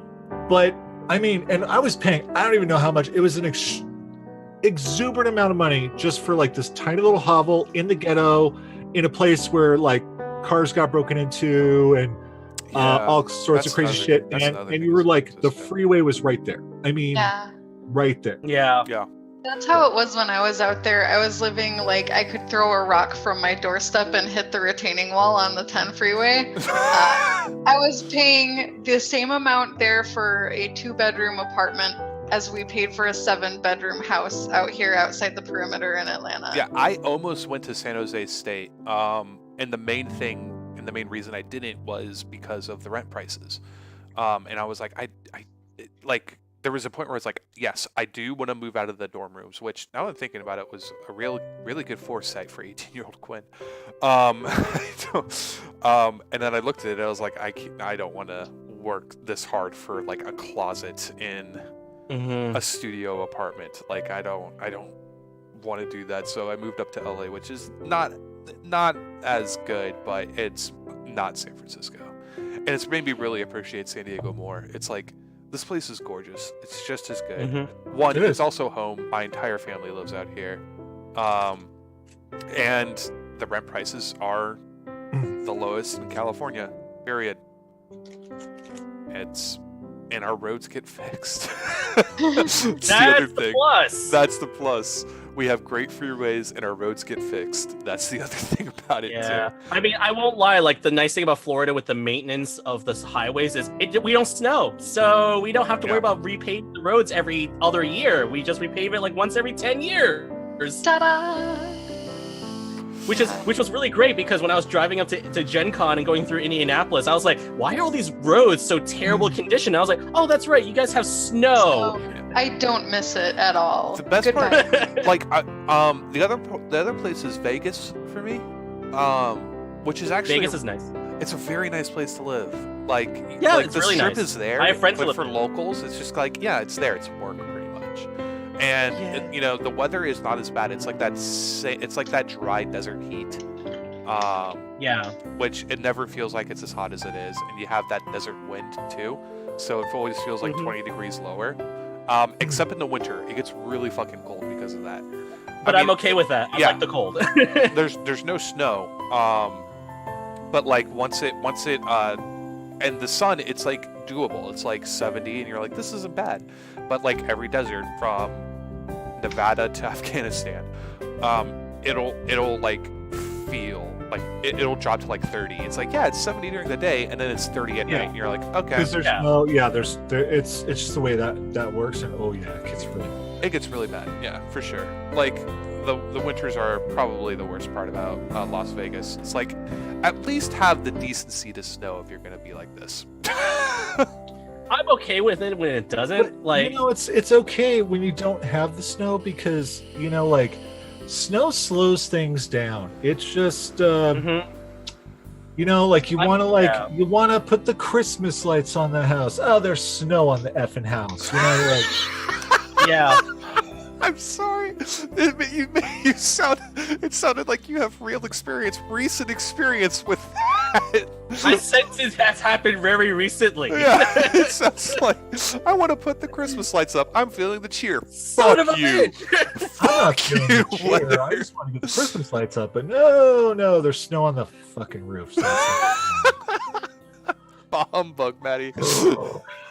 Very Christmas. come on, damn it. But yeah, Yeah. no, it's like, and the other part about Vegas is like, yeah, you can have a 2-bedroom for $900 in a good neighborhood. Why not? Like, you can have a 3-bedroom for that much. It's like super nice. Let me dig my car out first. Yeah, exactly. Thankfully, we have a garage, but still, we have a long ass driveway that needs to be shoveled. Oh, Jesus. Oh, I could tell you buddy, from I'm sorry. from practically living in New York City that, you know, if you don't have a garage in New York City, when it snows, it sucks a lot. Yeah, Mitch, I saw you lived like 2 hours north. So that's probably like that Calabasas County, or just like edge of Napa, or 2 hours north of San Francisco, I think it was. yeah, used San to get- Francisco. Yeah, So he's north, in that Napa region, right? I want We to used say to it's get that lake close. effect snow, and there we had a whole ton of cars, and I had to either park in between the maple trees in front of the house, or I had to back down the driveway around the side of the house, in between the garages, and back out by the shop. And I had to do this all in reverse Mendocino through a County. tree snowbank. Yeah, Yeah. my No, brother I know the my brother feeling. lived in Salt Lake City, Utah, and I was like, you know, it's gonna be bad there. He's like, yeah, but it's Utah University. I love it. And when he had to come back home, he was like, it was just him and I sitting there. We were really talking, like brother to brother. It was a really nice moment. I was like, "Do you want to come back home?" He's like, "Yes, I fucking hate it here. I'm dishwashing." He's like, "Yeah, you're at least working." And he's like, "Yeah, but I don't have a car. I walk 15 minutes uphill during a blizzard after dish duty to go back home." And Oh god. if you've never washed Yeah, dishes that's in your rough. life, you're just sweating because the AC was Yeah. broken at the same point too. And I'm like, oh dude, he's like, I want to come home. This sucks. And I was Oh like, god, yeah. No. but I was like, you used could to tell live your in kids you Columbus, hiked 15 so- minutes in the snow after washing dishes and not bitch about it. Yeah. Yeah.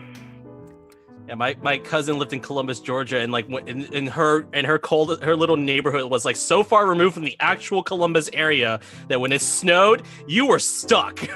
We And it get sucks. stuck here all the time. Like the old neighborhood that we used to be in, we couldn't get our cars up to the end of the cul-de-sac because of the hill. And if you did manage to get to the top of the hill, we would turn either left or right, go down a hill, up a hill, and then around a 90-degree turn.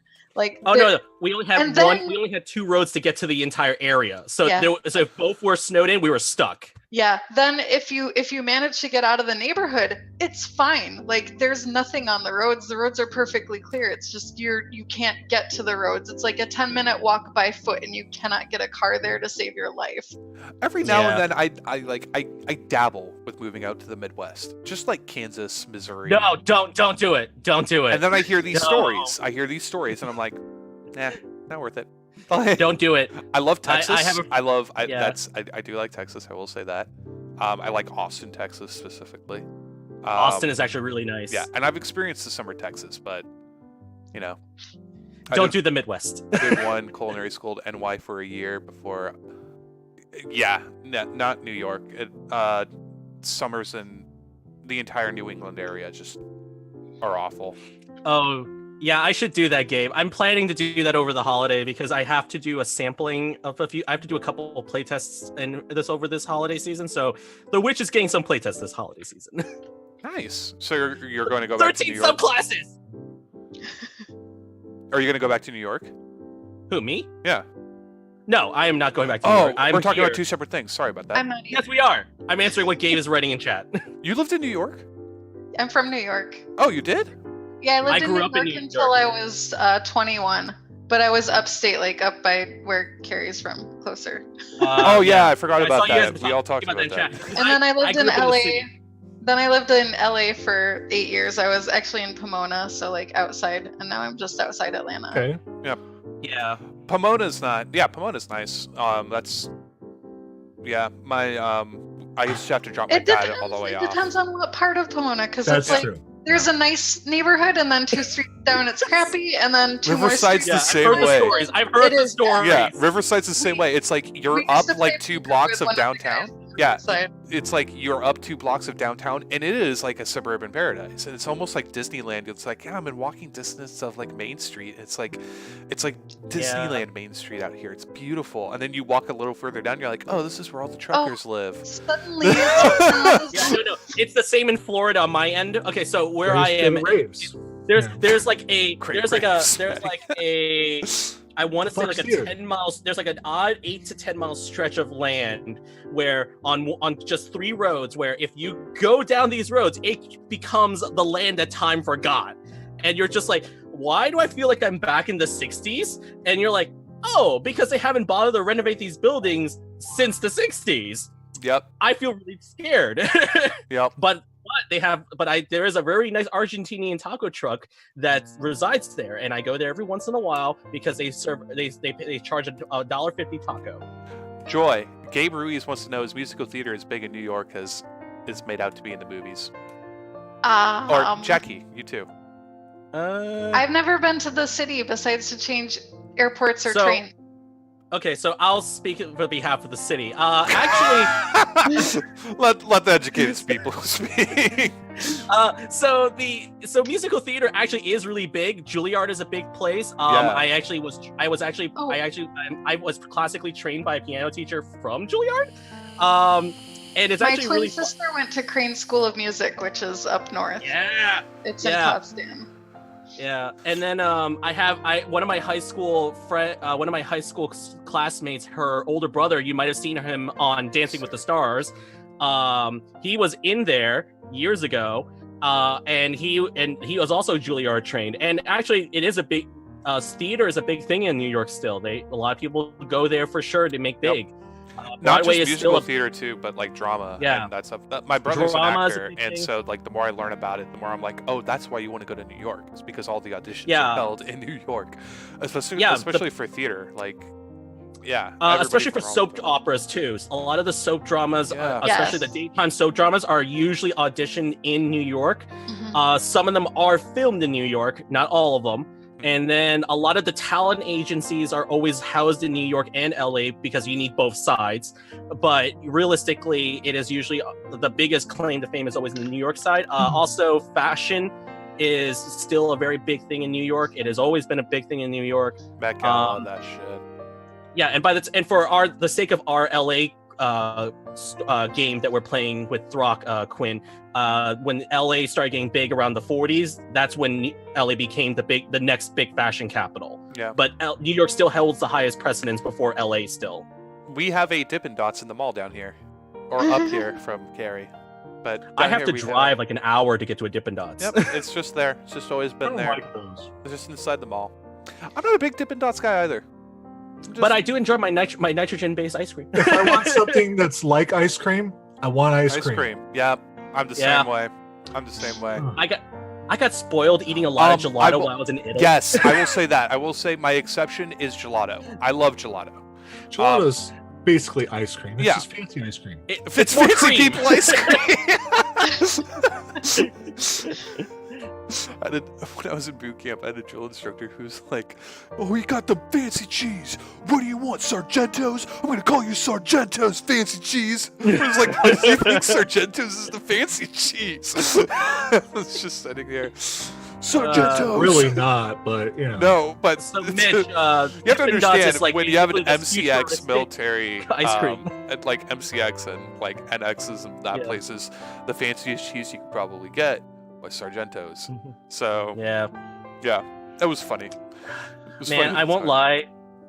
I won't lie. When you're in France, and when I was in Paris, I could just walk down the street and there was this giant cheese shop with all the cheeses I could never get in the Yeah. States for various reasons. When And I was having Yeah. heart palpitations on how much I was just like, yes, I When- have reached cheesy heaven. I can die here now. when I lived in Paris, when my dad had moved there to work, we lived right off the Rue des Clairs, and it just reeked of cheese. And it was just all the time. It was just hit your nose as soon as you wake up, to the point where I became immune to it. But I'll never forget the like my brother and I would walk down the street, turn the corner, and there was this dope ass grape shop, and it's a total French cafe, like red leather, just like picture French cafe in your mind. I had the glass case of pastries and a crepe shop griddle, and the crepe griddle behind the counter, and it was supreme. I miss Paris. I loved Paris. I miss some bits of Paris. I actually miss the convenience of everything within walking distance. Yep. That was one thing I miss. I don't miss the metro, but I do miss the convenience. I don't remember the metro being all too bad actually. But It wasn't then again, bad, but- I was 13, so Well, to be fair, I am spoiled from when it comes to like very well designed subterranean like subway systems. Like going to London, going to Hong Kong, Japan, it's like I'm kind of like the standard's a little too high now for me. So like when I go to like every time I go to New York or Paris, when I went to Paris and whenever I go to New York, I feel like, man, you guys are just not there. The train is 1 minute late. It's a disaster, and we're like, Well- we're lucky the train is showing up today. When MARTA is late, you're just like, be grateful it's only a few minutes late. I've been on the MARTA. It's like, it's not that bad actually. But yeah, no, New York, it's like the trains break down all the freaking time. It drives you nuts, especially the godforsaken N train. God help me. Carrie is right about one thing. Cold Stone ice cream Cold Stone is Yes. is the best Oh. ice cream. Oh, a Cold Stone ice cream cake. no. So good. See, here's So the fucking thing though. good. Like, I don't like things in my ice cream. if Cold Stone can do rolled ice cream, where they instead of like they put into if they can just There's a roll. lot of places here better. that do the rolled ice cream. I've It's heard of rolled ice cream. phenomenal. There's one right around the corner from my I've heard this myth about rolled ice cream. Never seen It's it before. quite enjoyable. It's basically the same way I'll, Cold Stone prepares ice cream, but then they flatten it out and then scrape it into like little rolls. Quinn, I'll film it the next time I go there because it's Okay. really I fun to think watch I them have. make your ice cream. The most Beautiful. the most exotic I have gotten with my ice cream is deep fried green tea ice cream. Oh, at that's sushi not places. exotic anymore. Yeah, no. I'm traditional. I am a food connoisseur. I am a Renaissance man. I have eaten escargot. I have eaten caviar. I've eaten veal's tongue. I've eaten a lot. Yeah. But ice cream, I'm with the exception of ice cream, cake, which is delicious. I just want ice cream. I don't want shit in my ice cream. I don't want chunks. I don't want things. I want chocolate or something like that. Just ice cream. This Just- is where we depart, Art. This is where we depart. No, sorry, Matty. Can't go down that road with you. Give me mint chocolate chip ice cream. Give I'm me sorry. butter. I don't want chips. I don't want chips. I don't want cookie chunks. I don't want brownie bits. I don't want cookie dough. I don't want nuts, especially not nuts. Fuck nuts. Okay, dude. I want chocolate ice cream. I'm okay with like maybe a peanut butter ribbon, or what's the best bit is the Reese's peanut butter syrup. Just Oh, put a little bit of that on top. Yeah, that's it. That's all I want. Like I just want simple ice cream. you see, I love the ice cream chocolate drizzle that gets hard on the top. Oh yeah. Yeah. That's Oh yeah, awesome. Magic Show. Mm-hmm. That Or Magic was Mousse or something like that. I'm okay with that. It's just that, and honestly, the biggest reason why I don't like things in my ice cream, I've always had very sensitive teeth to the cold. So You know what? That's fair. That's fair. That's No, fair. yeah, that's absolutely fair. I wanted to say ice cream is my favorite dessert, though. I think I would have to I give love that. ice cream. I would have to give that up Ice cream's to great. cheesecake. Oh, chocolate cake. cheesecake. Cheesecake, and like especially if the weirder you get with your cheesecake, the better. Oh man, I Like- make a really good pumpkin cheesecake.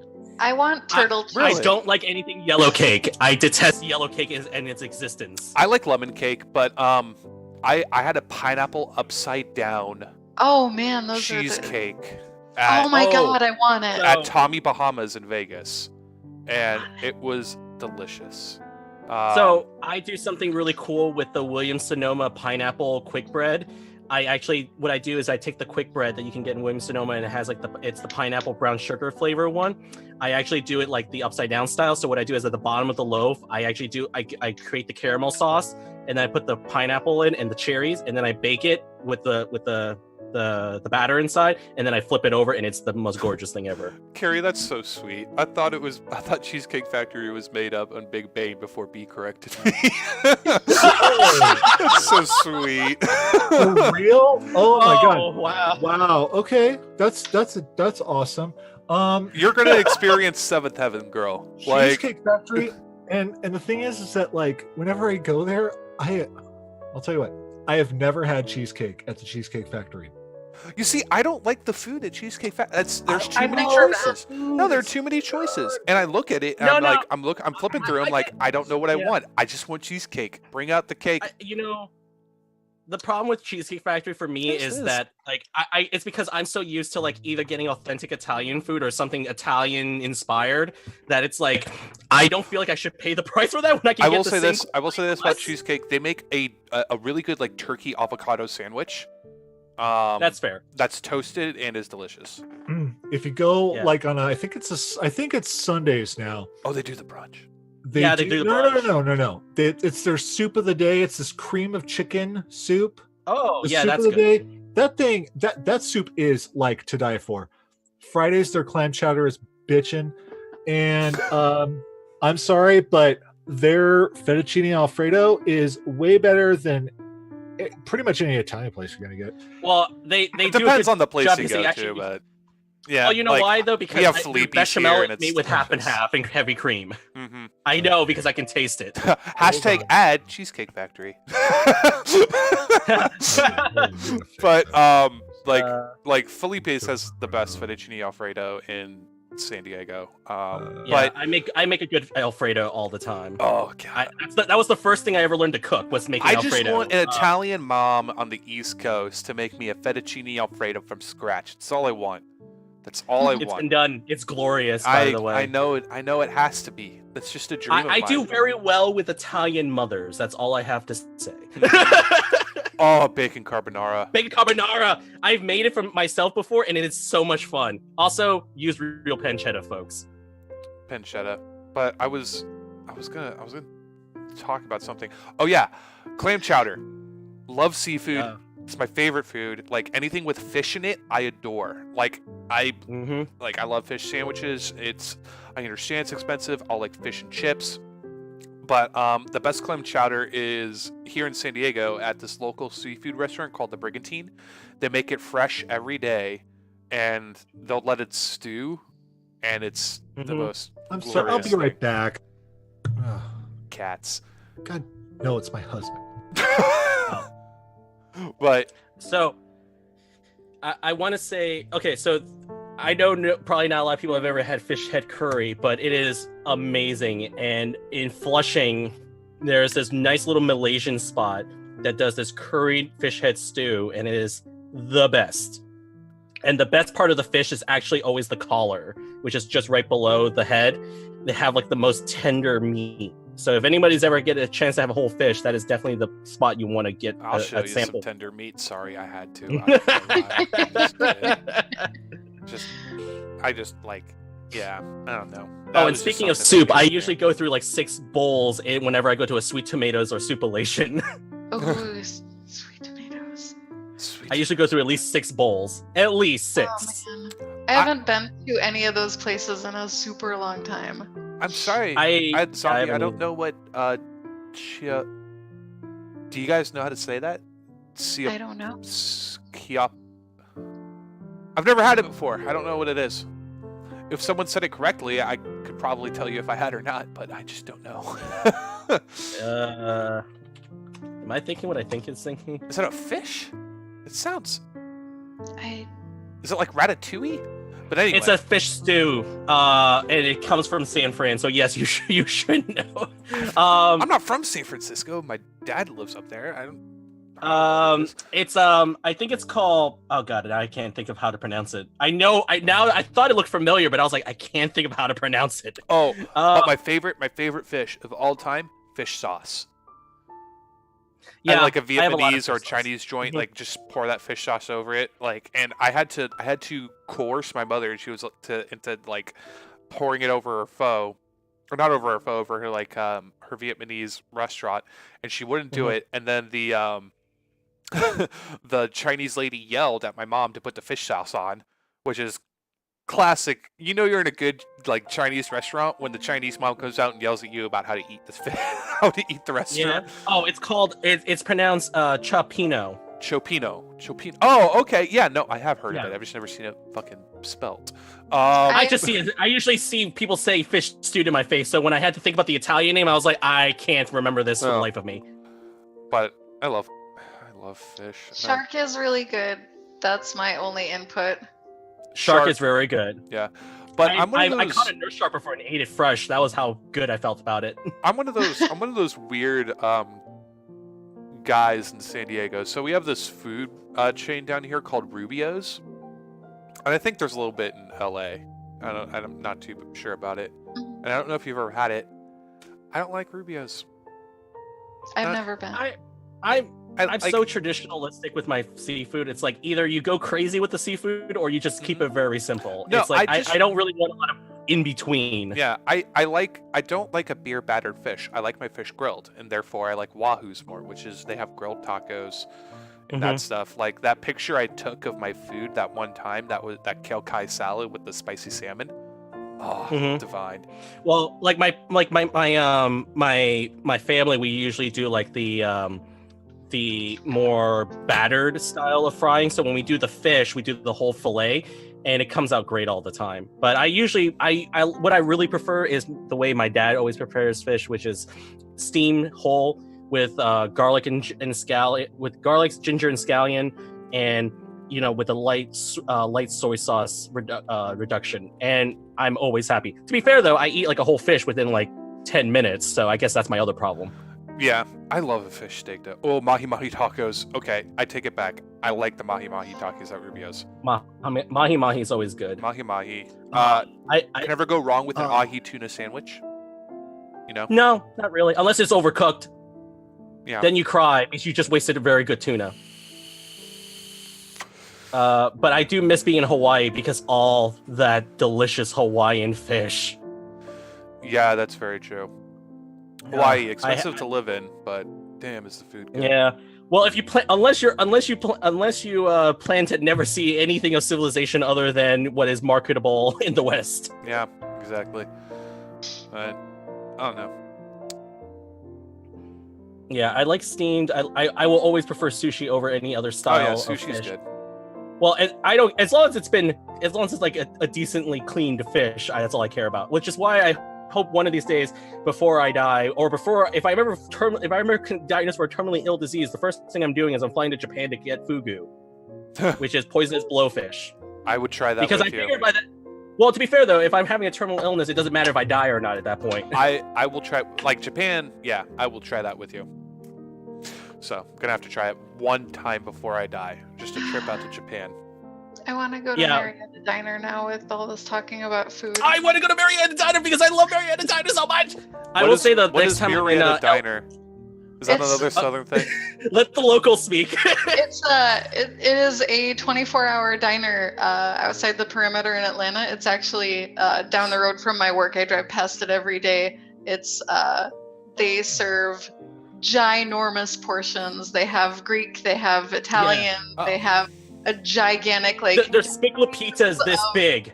It's like I went there the first time because Denny's was closed, and I ordered an omelet, and I was expecting you know an omelet, and I got an omelet. let me put it this way: No. if you like giant portioned food, if you all come to the wedding, we are all going to Hash House to Go. Oh, I'll come with you for that. But no, I want to point out the portion size because I have every time I go to Marietta's, because I go to Atlanta about every other year usually. So whenever I stop up in Atlanta, Joy, I'll have to let you know I'm up there. Because we purposely, every time we go to Atlanta, we always go to Marietta Diner. Like when I drove to Gen Con this year, so I had my major stop in Atlanta, and I told Joy every time I went, it was raining like crazy too. I am going to be going to Gen. It was. I am for sure going to Gen Con this coming year. Gonna be there. But I want to. I have to say though, aren't you in Atlanta? The plate is... Gen Con's in Indianapolis. Oh, I thought it was my in brother's Atlanta. up there-ish, so... Yeah, but the plates are like this big, guys. It's bigger than my face, and I'm still one of the few people who can eat the entirety of his dish, all the sides, and also the soup, the salad, and the spigla pita. Sometimes they come by the table, the owner will come by the table, and he'll be like, oh, you ate all your grape leaves. Here is another whole plate of grape leaves. Yeah, grape leaves, yeah. Oh, remember the cakes, Joy? All the cakes are like this tall. The deli cakes, you will die. The cakes they're literally like this. You can eat that cake at least 3 times. We're doing it we're doing the Vegas buffet tour, guys. That's just for sure. Yeah, I missed the Vegas buffet. I remember when the Excalibur buffet was so massive that it was disgusting. Like it was literally like you had to track meet this sucker. The Planet Hollywood buffet is the one to go to now. That is supreme buffet material. The Red Rock buffet, which is in Summerlin, if you drive up the 57 West, that is really good too. And it's a lot more affordable than any strip buffet out there. But what I will say is, like, I will cancel my hotel reservation. We could all just split an Airbnb for Gen Con. Anytime, let me know. Let's do it. I'm down. I mean, what is an Airbnb in Indianapolis these days? Josh is going. Add him to the list. They have couches and Airbnbs, hopefully. I'll sleep on the couch. What was it? When I was in Gen Con, I found a really nice... I found like a nice little house apartment in the historical district for like $100 a night. I mean, it was a little old and it was a little far removed from the town, so it definitely needed to be Ubered or a car. But all in all, I thought it was not bad. The only thing I had a little issue with was the stairs were creaky as hell, but thankfully I could never hear the staircase because the air conditioning unit was 5 times louder than the stairs. So. And I decided to sleep in the room with the large blowing AC unit. I mean, just think about it, guys. Mitch is staying with Greyhawk Channel. He could bring us all in and we'll crash the Greyhawk Channel house party or make our own. They won't even notice. Very true. Well, who knows? Like, I don't really drink anymore, but I'll bring a handle of vodka. I mean, I don't really mind because I'm just really happy to go back because then I can have more Permanente Brothers. It's right across the street from the convention center. I can have more pastrami sandwiches. That's all I ever want in my life. Crash it. I'll do it. Crash it. We will. We'll crash the fuck out of it. All right, guys. Anything else? What was I gonna say? I don't know. Matty. I apologize. I set up some, like, my husband was supposed to go, like, deliver some food to a family and stuff tonight. As you know, because he's a nurse and whatnot. And so I ordered some food to have him picked up and all that stuff. And they said it would take like 20 something minutes, and it's like almost an hour since, and it's not even ready yet. So. Oh God. And yeah, so I'm just trying to deal with that. So I apologize, but this was fun. I love you guys. We should make this a tradition. Agreed. Oh, agreed. We never talked about Threads of Fate. We did not talk about Threads of Fate. Any questions you want answered, I will answer them now. This is your Christmas present. Ask one question, or ask a question until you get an answer for it, and then after that we will be done. Is there anything on your mind that you're just like, whatever happened to that? Ooh, they gotta think real hard.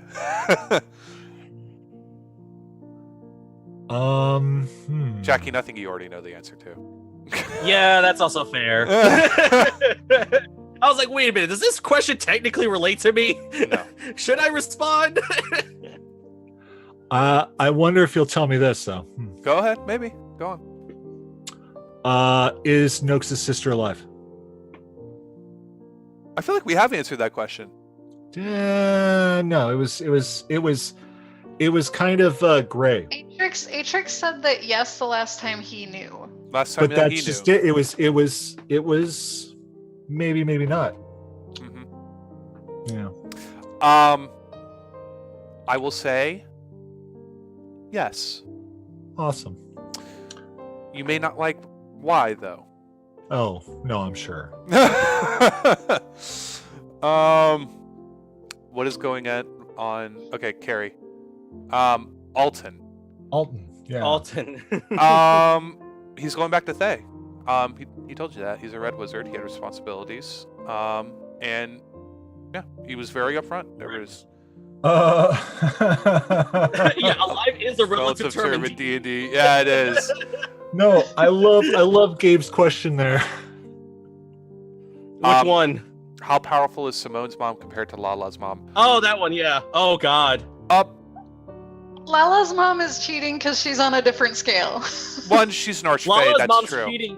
Well, and also because, yeah, she's an archfey and also the matriarch of the entire summer court. Well, But Simone's mom is I will allowed- say this, and I'll leave them to ponder it. They have already met Simone's mom.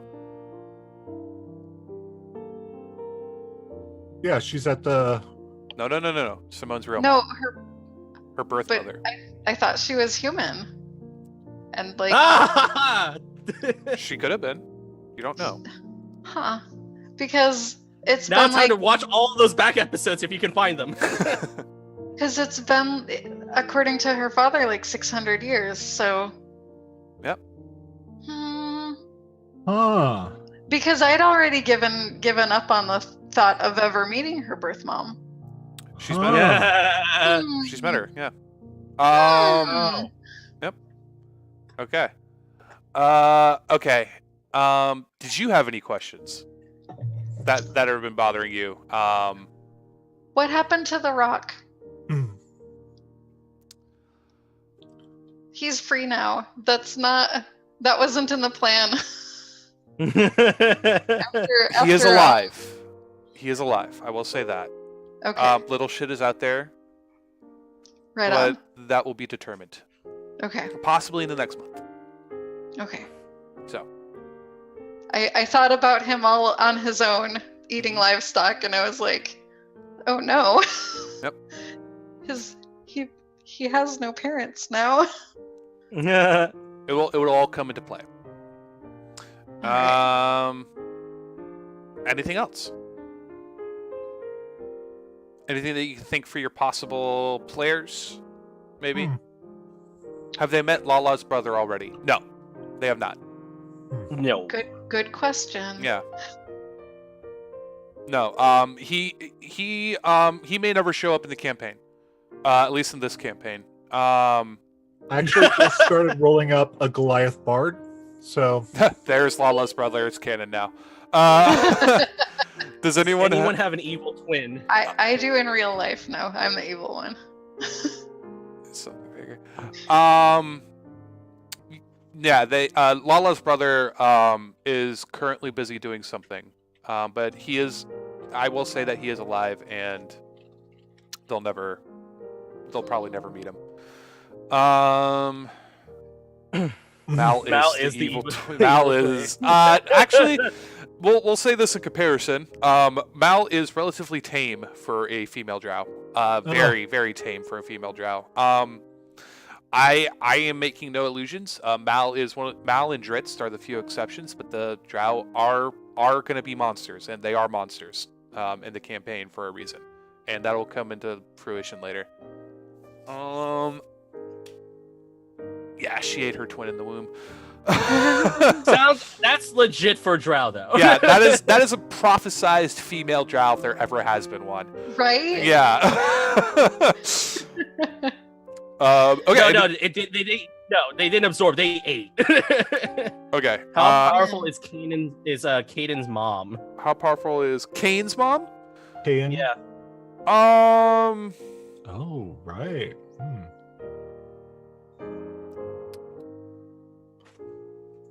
I don't know if I want to say. That sort of says it all, to be honest. Right. She is. I will say this. That's the She official is based Stockholm off. response. She is based off of a Legends of the Five Rings card game character.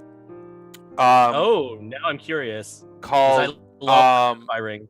Yeah. The female necromancer, the main one.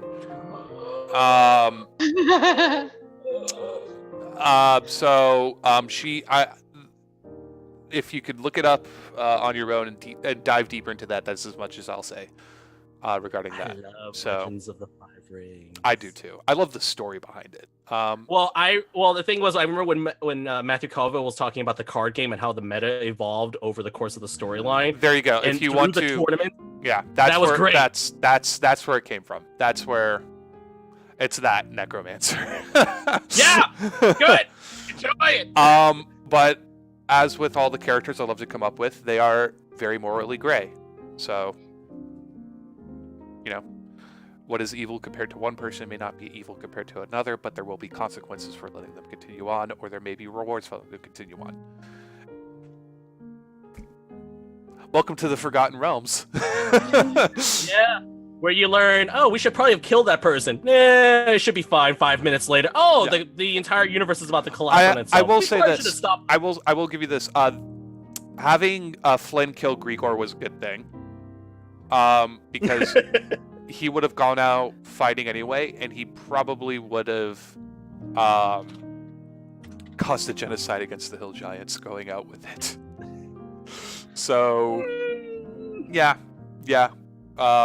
He died at peace.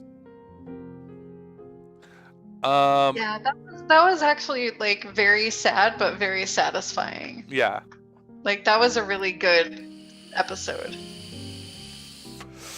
Yeah, Those were my that was. better ones. I enjoyed that. I love that. Oh man. I love that Adam took it seriously for as much as Flynn doesn't take anything seriously. It's like, oh, there is a part of Flynn that sees his profession as a good one, even though people hate him for it. So it was that one moment where I was like, okay, he's still a mischievous Flynn, but he knows when to get serious. So. And then like I went and did the same thing on his homebrew campaign, like that same week, I think, with my barbarian. She's a werewolf hunter, and they had a werewolf who was not shifting, or like he was shifting, but he was captured, and there's no cure. And she's like, well, he's a priest and he's a good guy, and we're gonna kill him now. And a bunch of the characters were like, I don't want to do this. Actually, it's part of that's in the backstory, Gabe. Yep. His race, his people abandoned him, and he ended up having to be a criminal for hire type thing for a bunch of Durgar. He was enslaved, essentially. He was enslaved, yeah, not for hire. And so he very much hates his or at least hated his people, and that's why he stopped calling himself a kobold and started calling himself Dwarf Dragonborn. He's made peace with his brother. Yeah, his people abandoned him. Aside from Atrix and his sister, who still doesn't have a name. I have to nail that down. Oh, she has a name. Oh yeah, you named it. You named her. Yep. Ninja. Yeah. They went back to look for him, but they didn't. They weren't able to. The people, his race, his people were very not in a good spot. So they were eating talking meat, which is what kobold referred to, because they are carnivores, and every now and then they'll retain to. It's in Volo's guide. They'll retain to eating talking meat, which is people. They don't like to do it, but they will do it in order to survive. So they decided to move forward and go about that way. Mm. Okay, what was the player choice that surprised you the most? Right. The one that caught me off guard the most was going straight to the Amber Temple after Kresk. I was like, well, shit, okay, they're going that way, I guess. I know. I was kind of sad because I was like, well, there goes my hope of playing Mordenkainen. Yeah. Yep, I was like, because I asked Jacky to be the wizard of the Mad Mage in Barovia, which is Mordenkainen. And I was like, would you be Mordenkainen for us? Would you build him up? Build him up however you want. And they were like, yeah, sure, no problem. And so when they were level 5, where they should have been level 10 to go to the Amber Temple, I was like, fuck, they need level 20s. I don't want them to die this soon. Like, I wanted you guys to die, but like... Not that quickly. Yeah, exactly. I wanted you to like your characters as much as I was listening to that episode at work the following Monday, and I was like, oh my god, what happened? That was the one that surprised me the most. I was like, fuck. Have you guys seen my dog? Yeah, he's right behind you, man. That was the one that was the one that kind of surprised me a little bit too, because I was like, wait, they're going to the Amber, because I remember when that happened, I went, wait a minute, did they just say that they're going to the Amber Temple at level 5? Oh, well, I know what surprised me the most. Noakes just died at that point. So. That's also true. I'll tell you what surprised me the most. That was the one that caught me off guard. Noakes continuing with the Raven Queen after she asked him to kill Professor Whom. I was surprised that continue on, because Noakes has... The Raven Queen is a lawful neutral character where all undead are enemies. I thought that would be the point where he would say, no, fuck you. And he would just leave. And I was like, oh shit, he's going to go through with it. And so I had to tell Matty, like, what's happening, what's going on. This was like a DM between me and him, so he wasn't so psychologically tormenting. I was like, it's a biblical story. Just I'm sorry. I thought this would be it. I thought you would say no to this. It was one of those things where it was like, I mean, honestly, it was a struggle, because. I mean, he has his reasons for being so devout, but that was a point where it was like he was just sitting there going, I can't do this, like I can't really go through with this. Like I gotta be able to save him or something like that, like change him or something, redeem him. Because I can't follow a god who would make me do that, But it was an internal thing, that I struggle with a lot. But Noakes has his reasons for being very devout to the Raven Queen, and yeah, she saved his life. At the same point, they have met other gods. Lolth and the Raven Queen are very involved in their lives because they are very involved deities. Usually that requires a divination spell in order to talk to a god or even a saint. It's not just a simple religion check. But I felt with Lolth and the Raven Queen, it would make more sense for them to appear in dreams, appear in circumstances. Gods still walk the material plane. There are a few who you have met, you just haven't realized it, that have walked down the... you've come across in your travels, but it's just like they look out for you. They like who's that gnome dude outside of the Amber Temple, or outside of where we oh were? Right, the gnome was not a god. Like, who was that guy? That was random. He was a this isn't giving away too much. This is within the bounds of possibilities. I don't think you guys are ever going to meet him again. He was a street merchant from Sigil. Who traveled the plains and came across other adventurers. And that's how he conducted his business. He he would find portal gate to portal gate and be like, okay, cool, ding. I'm here. Hello. So for Gabe's question about Simone wanting to, if she will meet her real parents even after learning about their slave army, like she thinks that she can rationalize him away from it. Like she feels like she has to try to get him to. I know, like out of place. He's not gonna do that. That's how they are, and but she wants to talk to him about it and be like, you can't do that. Because that's Simone. Yeah. Mm-hmm. Exactly. Bisonic asked, is anyone in the group a chosen, maybe, or potentially a chosen? Yes, Noakes. Noakes is a chosen. Not in a mechanical term yet. But Noakes was chosen early on by the Raven Queen because he is unique to his race, and the Raven Queen craves uniqueness.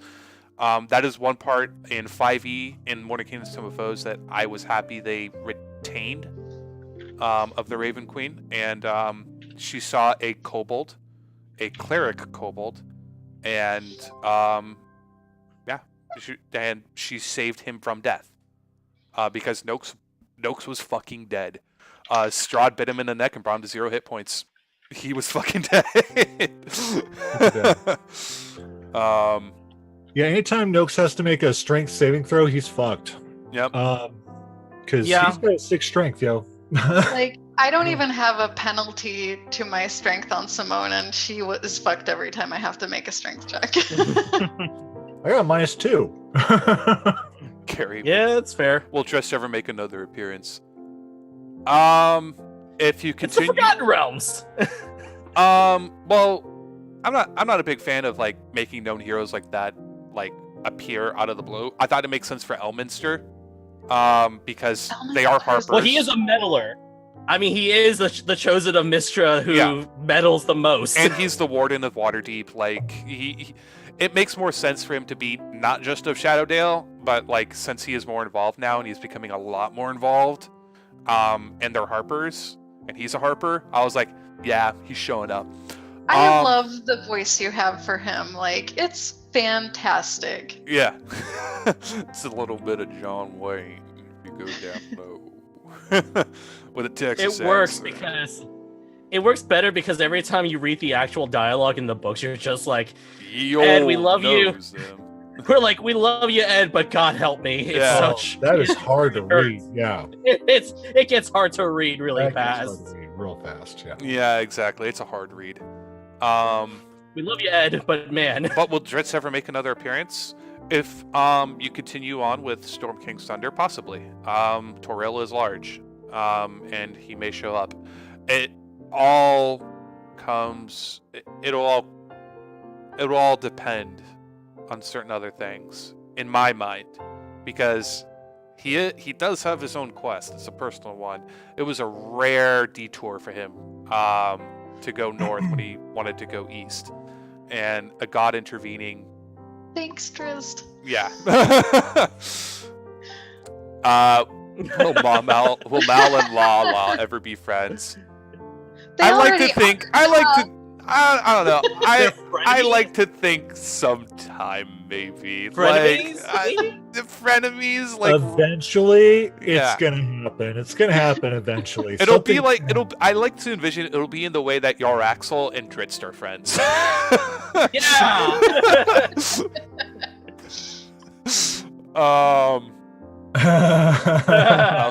He's a married man.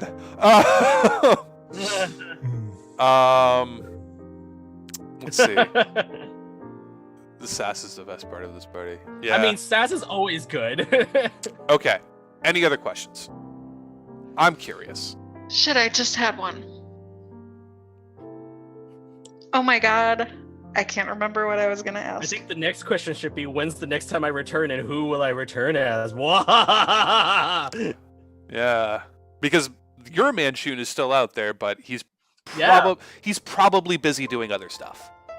He is. He has to gather power because he actually because he doesn't have the chosen powers like the other chosen Manchun does. Yeah. So he has to find his way back, and he has to find something to do. And I don't know what's the next when I don't know what Quinn wants me to play as next time. You can play as whatever you want.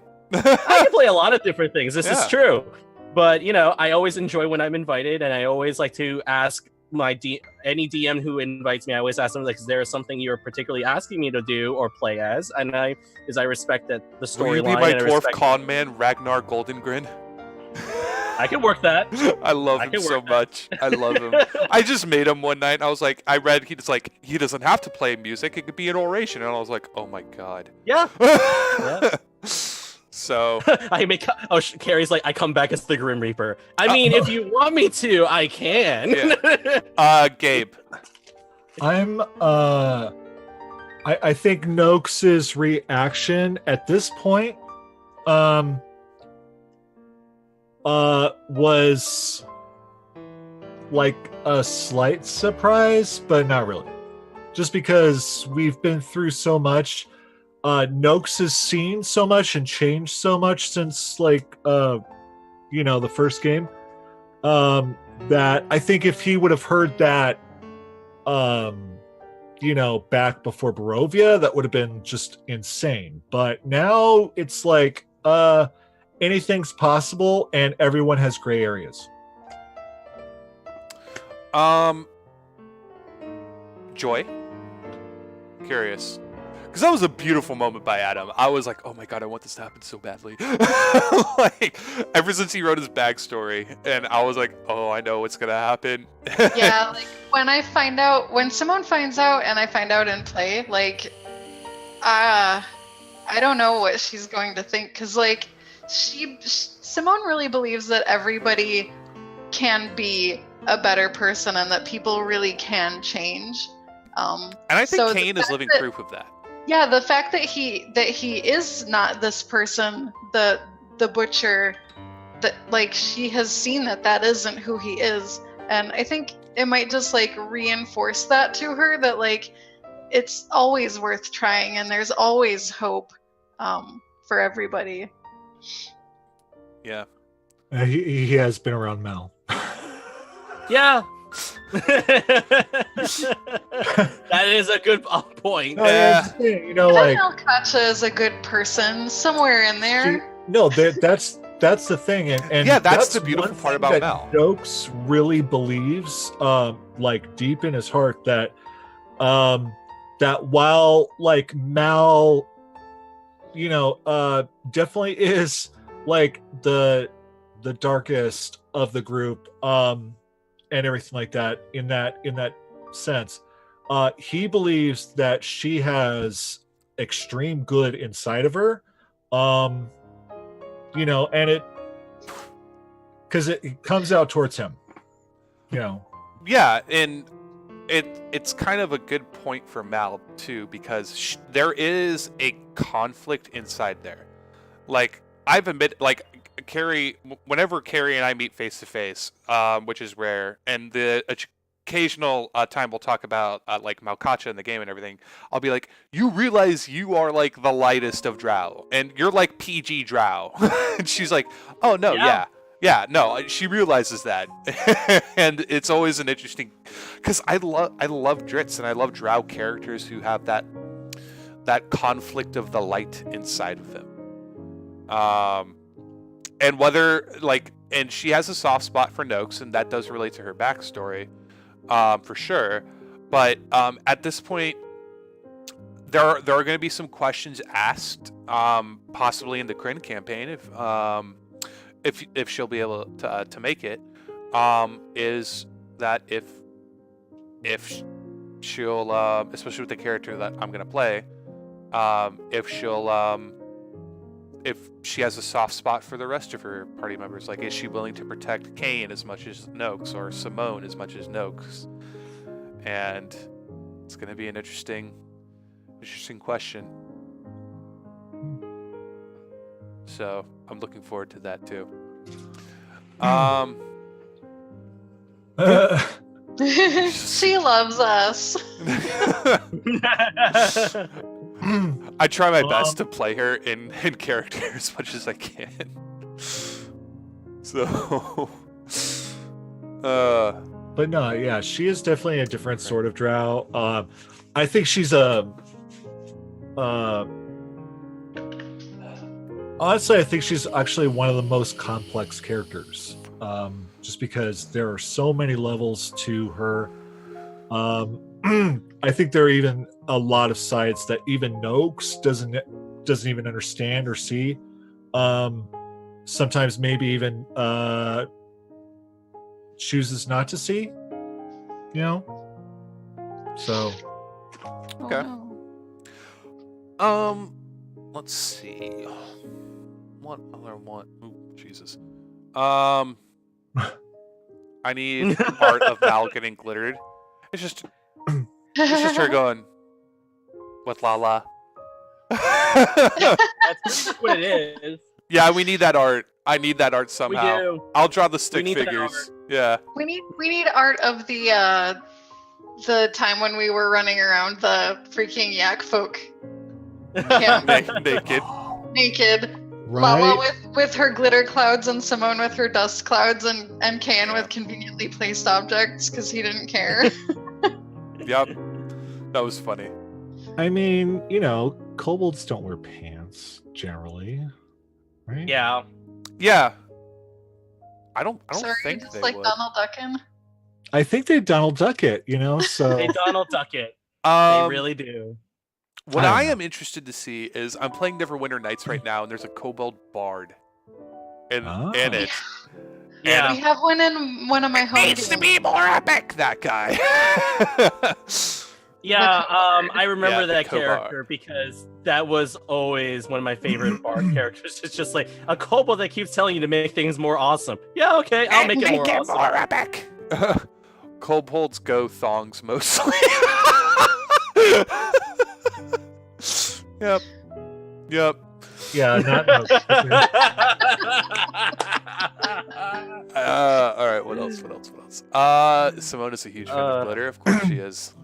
Simone's a girly girl who started with a very sweet story. Okay, let's see. And then Barovia happened. And then Barovia. Oh, Strahd mess her up bad. Yeah. Strahd will do that. Strahd is a very, very bad man. I mean, yeah, you went from a emotionally abusive psychopath to just a plain psychopath now. So there you go. Well, no, Yeah. I'll say an emotionally abusive sociopath to a straight up psychopath. And Fair. Emerith is a straight up psychopath. Yeah. Yeah. You went you went from Joffrey to Ramsay. So, Really I'm like- fast. Simone doesn't understand the concept either of the bad guys will lie to you. They lie to you? What is that? Who lies? Why would you lie? What's the point? Right. oh, wait until the good guys start lying to you. Don't go to Waterdeep. Yeah, the Lords of Waterdeep are. That is a game of Yeah. intrigue, man. That is a Game of Thrones. You either live or you die to become a Masked Lord of Waterdeep. Yeah, pretty much. I can't wait till I get to Death Masks in the Elminster game, series. Simone. Who do the characters trust the most in that? Simone. Yeah. She's the most honest of the Yeah. group. Mal Just probably a trusts Noakes the simple most. Simone second. Yeah, Mal trusts Noakes first and then Simone. And everyone else is kind of eh. Yeah. Simone for Simone, it's Noakes and Kayan. All right. Any other questions before I ask you questions? I don't think so. I don't think so. None about cloth. None about Oh, I mean, what do I can't talk much about Cloth. I just admire and love him. Yeah. Oh, Cloth. I'm still trying to think of the one that I just blanked on. Does that have to do about her dad or? No, it was about just some other random plot point that Was it in Barovia? No, it was something in Faerun. I don't remember. The Drow. Where's Dragon Bro at? Dragon. Oh, Dragon Bro? Yeah. He is still in Silvery Moon. Cool. You have to understand the concept of time for an adult dragon, let alone an ancient It's on dragon. a completely different scale. Yeah, to him, he's just like, yeah, they'll be out eventually. Well, it's worse than elves because elves Yeah. can live at least up to at their best 800 years, but dragons, if they never get killed, they live forever. Yeah, exactly. Which, yeah, Emerith is a very, very, very, very powerful dragon. Yeah. Cloth hasn't confronted her for reasons. Yeah. But Emerith has also not confronted Cloth for reasons too. Because it's gonna be an epic struggle that will take days to resolve, and nobody wins. Yeah, and Much. Neverwinter just goes off the bat. Like there's no point. And Cloth is patient enough to. Yeah, when you're in Just wait. a semi-immortal, you can be patient because you just realize nothing's really worth the rush. She's also rich enough. Like That's also true too. Yeah. Yeah, Dragon Bro. Dragon mean, Bro is just still chilling, waiting for you guys in Silvery Moon. Right on. I mean, to be fair, when you have killed I don't know, half a dozen dragons across your entire lifespan, you've accumulated a sizable horde. When you consume other dragons and dragon eggs, while occasionally doing that every now and then a good thing. That's Cloth. Yeah. Like every now and then he will do a good thing. Yeah, he's a power player, just like all the other all-powerful beings that live in like the Sword Coast. Because God help you, you don't just have Cloth, you have other entities who live there, like a certain. Oh, I know what surprised me the most: Cain killing the fucking Clockermere all by himself. Oh yeah, That surprised me the fucking most. It showed me how powerful PCs are without magic items, to the point where I was like, they don't need any of this shit. No. The CR system is garbage. There's no point. There's no point to it.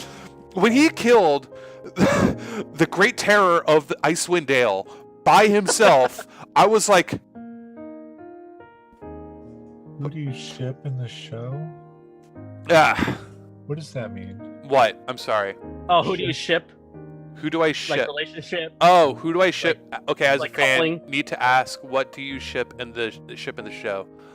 I do like the Mal Alton father-daughter relationship. I think it's very sweet. I'm not gonna lie. Yeah, I can ship that. I ship that, and Mine is Nox and Mal, all day, every day. I like Nox and Mal. I'm entertained by Gabe's Mal and Lala. Yes. one. Mal and Lala. That's a That is great. very entertaining. That would I'm be an very interesting. That would be an interesting fall in love moment if that was to happen. Yeah. It's gonna literally be Mal's gonna just like hiccup one day and it's just like glitter just comes out. Yeah. And a spider. But and a spider. And a spider. but Nox is ace as fuck.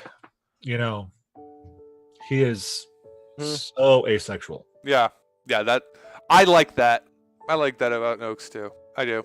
Yeah, I think it leads to very comedic moments, but also at the same time is very appropriate. And it's funny because it really just came from a reading the Volos, like about kobolds and stuff. And there was a passage in there that talked about how when a kobold tribe loses too many of a certain sex, they will adapt and they'll change their sex, and that just kind of popped in my brain, and I started thinking about things, and it was like, I think I want to make this because he was away from his people for so long, it just kind of all of that just kind of disappeared, and they're just really it maybe never was there, but it definitely is not now, of any kind of thought of that, of sexuality or anything like that. And I really enjoyed exploring that. I love the part in Mordenkainen's where they added the androgynous nature of elves Yeah, and having that's them fantastic. become chosen of Coralon. Right. Because, I like that they brought that back because that was actually from really old Yeah. lore. Well, it was and always they- in lore that Coralon in 5e2 that Coralon is an androgynous. They androgynous lost that god. by the time 3rd edition happened because I And they think brought Joy it back can in remember 5e. that. And Yeah, it took like 3 editions the later. fact that there's this androgynous god who like there's all these like super male like toxic male Yeah. gods, and then you have Coralon who's just like, oh yeah, you know, I removed the eye of the orc god. I can do whatever I want.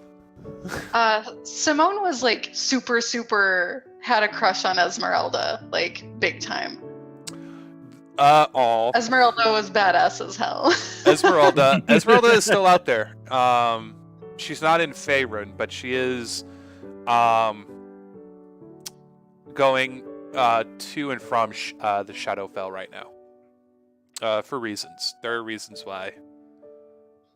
And that may come back. I don't know. That would go all the way back to Barovia. That would be interesting, man. Yeah. So I was talking to Stinky, and I was like, so it's true what they say about bards, I guess. and was like, you know, Simone would never ever have the guts to do that, and she's like, well, maybe Lala would help her out and like be her wingman or something. That'd be great. I would love Oh to my see that. god, we have to see that. Yep, I want that Yeah. RP. I want that RP. The level wanna of see that. awkwardness that Simone would be is like very That high level of That's awkwardness. And like Lala is so smooth with everything, so I can Oh just my imagine like Lala and Darla from Darla Comedy from of Comedy of Strahd. Strahd. I would die. I would die so much. I hope Bree lives to see that day. I would die so much after that moment because I would be laughing so much I would be dead. Yeah. So the one thing about Esmeralda though is I created her as a character sheet to be a monster slayer. That's why she did so much damage against the Strahd's lieutenant, the other vampire spawn. And why, like, because it's like, okay, she rolls a d10, so that's max damage, on top of the d6 and the d8 for the hunter's mark. So she just did 15, 16, 22 points of damage. All right, time for the second attack. Yeah, like between Hunter and Monster Slayer, like really, those are like two of the most really damage dealing archetypes out of the Ranger class. Yeah. And Monster Hunter is just real. Monster Slayer is just basically, oh, you're playing. We have to deal with casters in this game. Great, I get to mess them up. Yeah.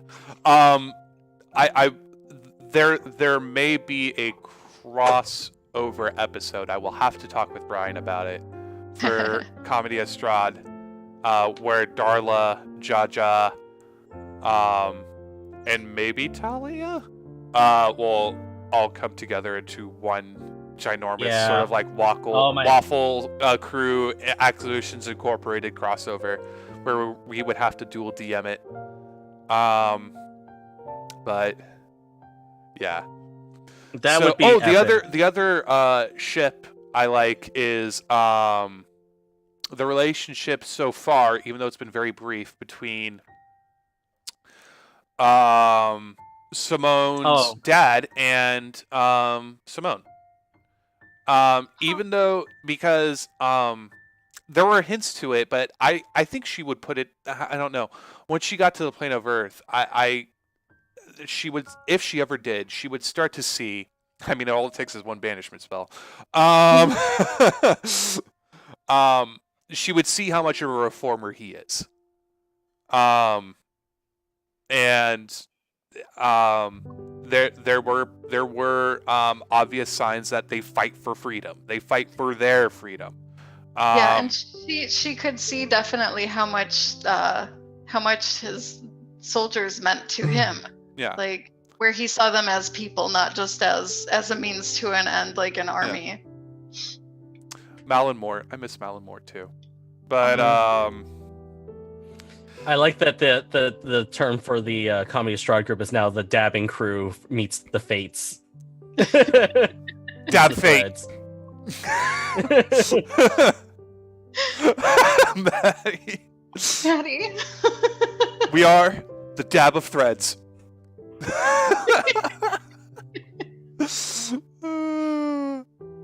I dabbed even if you can't see it. Okay. See me. Aw. All right. Any haven't watched old episodes. Was Mort the drow male that died? No. If you played Planescape,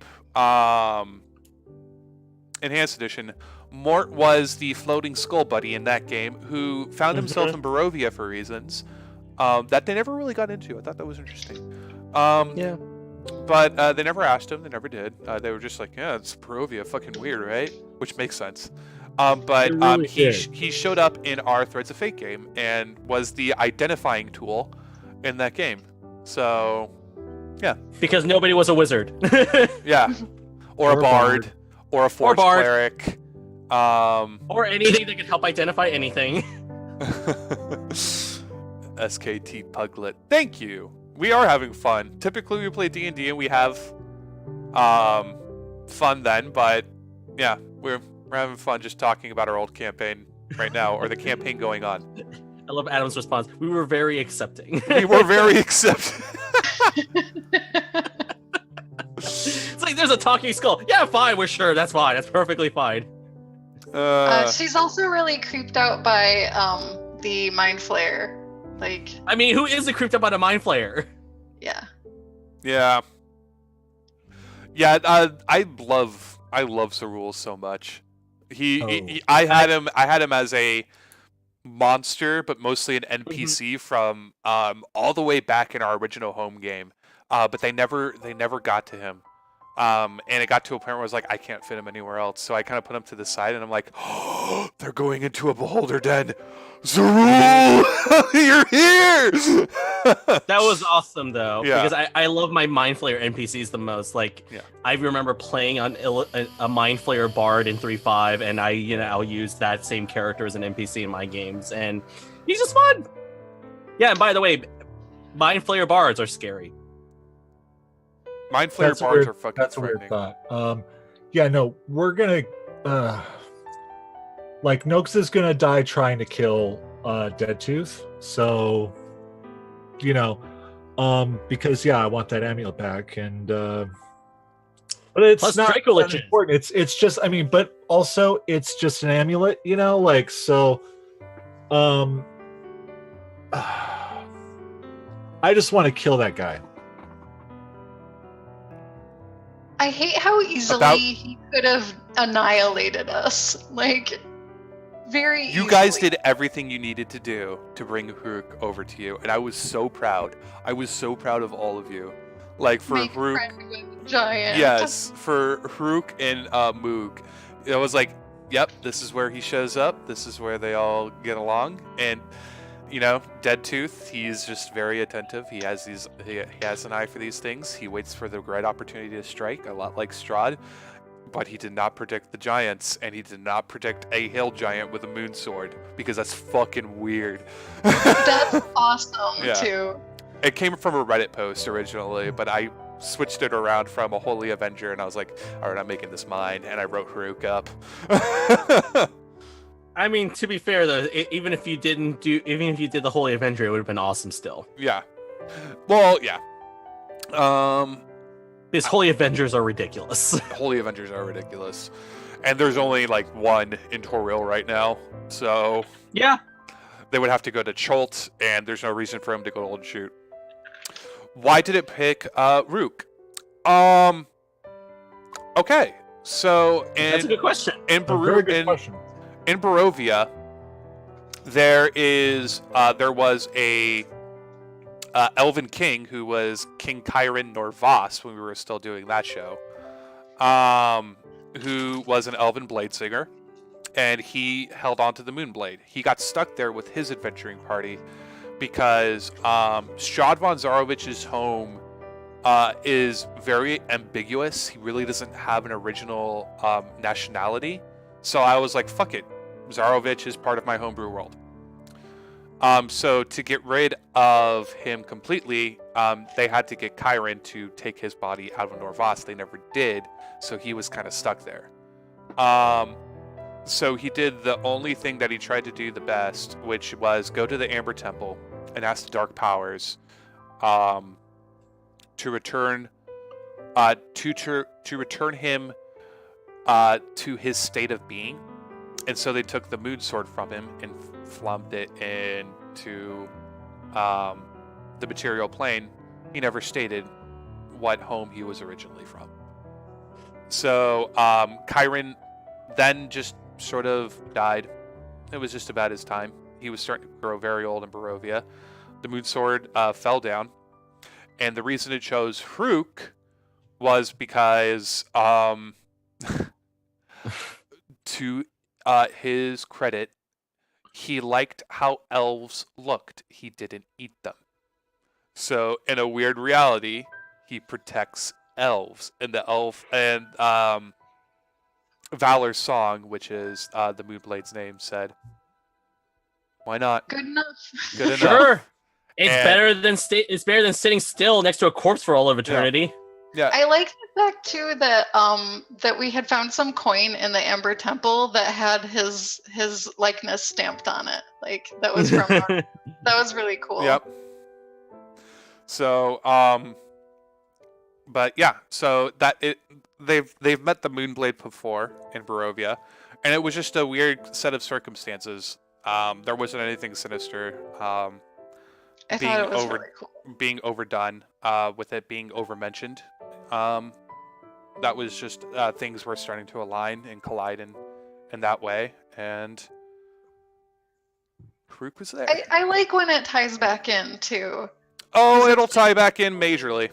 Yeah. Don't worry. You're. There was a reason I chose Yatar from the very beginning. I'll say that much. Cool. Okay. That also explains why he likes Lala. Yep. Well, she also sings pretty. Look like pretty song. Who likes pretty songs? Okay. Anything else before I ask you questions? I'm good. No? Okay. One, how are you liking the campaign so far? Storm King's Thunder. You are in the final thread. You are in the final throes of it. It starts to become a lot more roleplay heavy now, and a lot more intriguing. And I don't mean that as like, ooh, how fun. I mean that as like intrigue. I think like since Barovia, we've had a lot more like RP games, which are my favorite games. Yeah. I literally built Nox, like as a war cleric in the beginning, and but I love the roleplay. I love those roleplay sessions, and I think we've gotten to do more of them with this campaign. And I like, personally, because I don't know much about the Forgotten Realms, I've been getting to learn a lot about the realms through this Simone shirt, sorry. through this venture. Oh yeah. Oh, I got my Nox on. Yep. Nice. I have my Nox I didn't- Dragonborn. I wore it the other day. I didn't put on my holy symbol necklace today because we weren't playing the actual game. Okay. But I have Okay. my little oak leaf necklace. So a lot less a lot less giant fighting in this one. Hopefully, Jesus. But I really enjoyed it. After this campaign wraps up, I think this part of the campaign rather, I think it's really going to start coming back down into role play more and less dungeon crawl. You guys have done really well through those dungeon crawls. Like the moment Lala was like, "Yeah, I enthrall all of them," I was like, "Jesus, okay, Christ!" Oh my god, yeah. And then you cast Charm Monster on the Fire Duke's son, And I was Yeah. like, yeah, there's no reason for them to just walk through, and you walk through all the right halls. And I was like, yeah, the king's son would know exactly where to go to find this conch. And Charmonster was like, how long does this last? You're like, 8 hours. I was like, well, there you go. You beat the dungeon. Like, Beat the dungeon. Congratulations. yeah, I was like, damn. Yeah, and I was telling one of my friends at work about how you made the undead beholder, and I just was like, okay, pass without a trace, and we're gonna just hide and wait for it to pass by. Yeah. Like, I feel so bad because that's such a cool monster, and at the same time, it was like, Simone isn't gonna want to fight that if she can hide and wait for it to go past. I No. love it. I love it when you guys use your spells and like features that aren't combat spells on top of like using combat spells and features like the right way, and like in the like most perfect way too. When Noakes like is like, I'll insight check him, or like when I have to use his passive perception to play when I roll deception, I was like, yeah, Noakes, you know something's up immediately with this guy. He's not telling you everything. I love the fact that he has like this crazy passive insight. It's Well, it makes sense when you're enslaved by the Duergar. well, it also makes sense of why he was, he was the one that was that he kept his people alive for as long as he did before they abandoned him and stuff like that. That was his thing, So Look out for the right ones. Okay. And then, so you like Storm King's Thunder. It's gonna be homebrew after that. cool. Yay! I like homebrew. So. Me too. Homebrew is always good. How are you liking level 10? What do you think, Joy? I like having that extra spell slot at 5th level so that I feel like more free to use it. And like a lot of the times that I've used my like high level spells has been for really useful shit. Like I have pass wall, so we're leaving. Right. Yeah. Just wait till you get to Gabe like. brings up a good point. Divine intervention. Yeah, divine intervention is a. It's a game It's a breaker. fun little. It's a fun little tidbit. Yep. It is a game breaker. It can be. It's not something. Honestly, it's not something that I plan on using much because I don't. But when I you're don't have desperate. Yeah, when you're I know, desperate. When you're desperate, sure, of course. But it's one of those things where it's like I don't ever want something like that feels like it's being abused or anything like that. So Use it as much as you can. Well, to be fair, Again, you can't the use final it se- for a week. Yeah. So what's that? once you use it once, regardless of its success or failure, Oh, you oh, can't yeah. you can't use it again for a whole week. So you might as well just use it. Well, But, and also the way I read it too, it is not a wish spell. Like let's no. say your final battle is Vecna, like you can't like wish for him to be away. And even then you have to be No. careful of your wish spell right away. Like the way you word that, it has to be you have to be very careful with how it goes. And then also it is divine intervention, which means to me I want to succeed this particular saving throw. And you can use your divine intervention for that. If you succeed on the roll, you make the saving throw. Or it's like, protect me from this dragon's lightning breath for this one time. That is the combat use I have for it. Or maybe your the intervention will come in other ways too. So And I also feel like you don't worry about abusing it, is what I'm saying. no, I 'Cause know the that. final but call I does also, come to my I also interpretation. feel like DM rule. the I think that the Raven Queen has intervened a number of times, or at least been involved in like what's happened with Noakes. I like a number of times. It's like it kind of happens, and and sometimes it's really subtle, but I think that he's already got a very involved deity that Okay. I don't know. I don't think about it though. I haven't really thought about that ability ever. So I mean, it's brand new, but I haven't thought about it. Yeah, Adam asked me last week, have I thought about like the progression up to level 20? Have I thought about all the way up to level 20? And I'm like, no, dude. Not at all. Not at Oh all. god, level 20 druids are. Yeah, Godly. I'm just Yeah. along for the ride. Like I was telling Jacky earlier, that I do not build characters in an optimized way. I build them in a way that is fun for me. That's the only way to build them. Like, Very true. yep, it's the only way. I personally like min-maxing, and if you were to be a blade singer in the next campaign, whew. Okay, I have I another think one. that's my tendency, though, is to like build my character in a min-max way.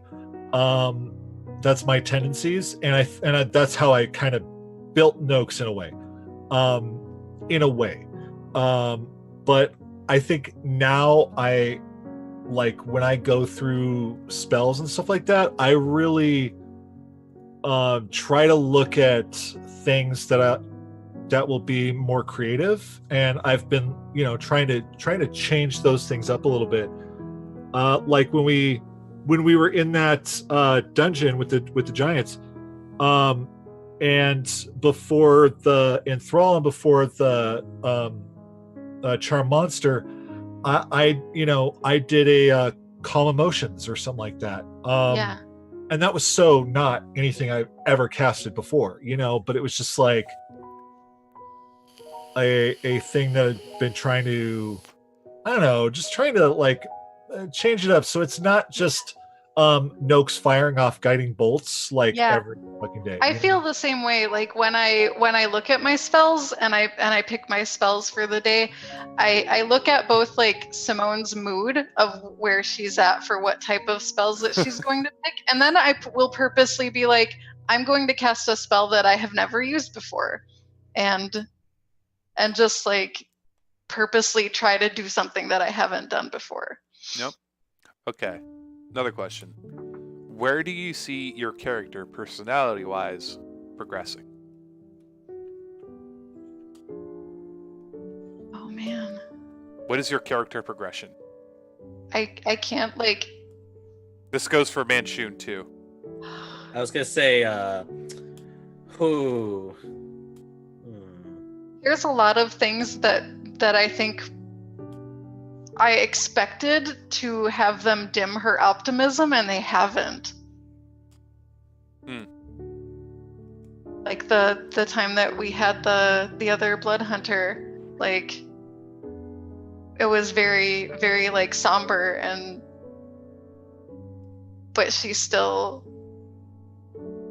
like allowed that choice to come to the relevant person. And when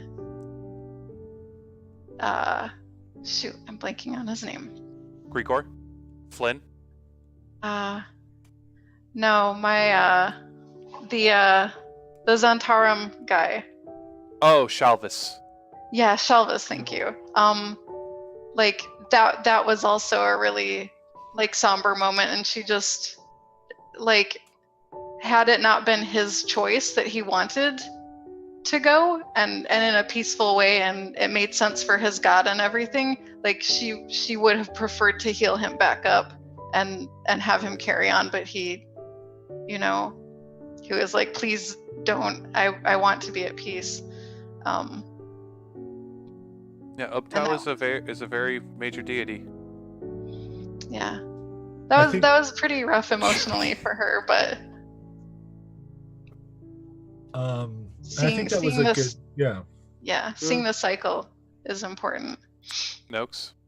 and I think that was also good for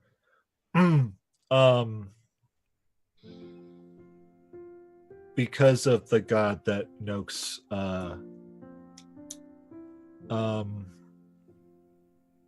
it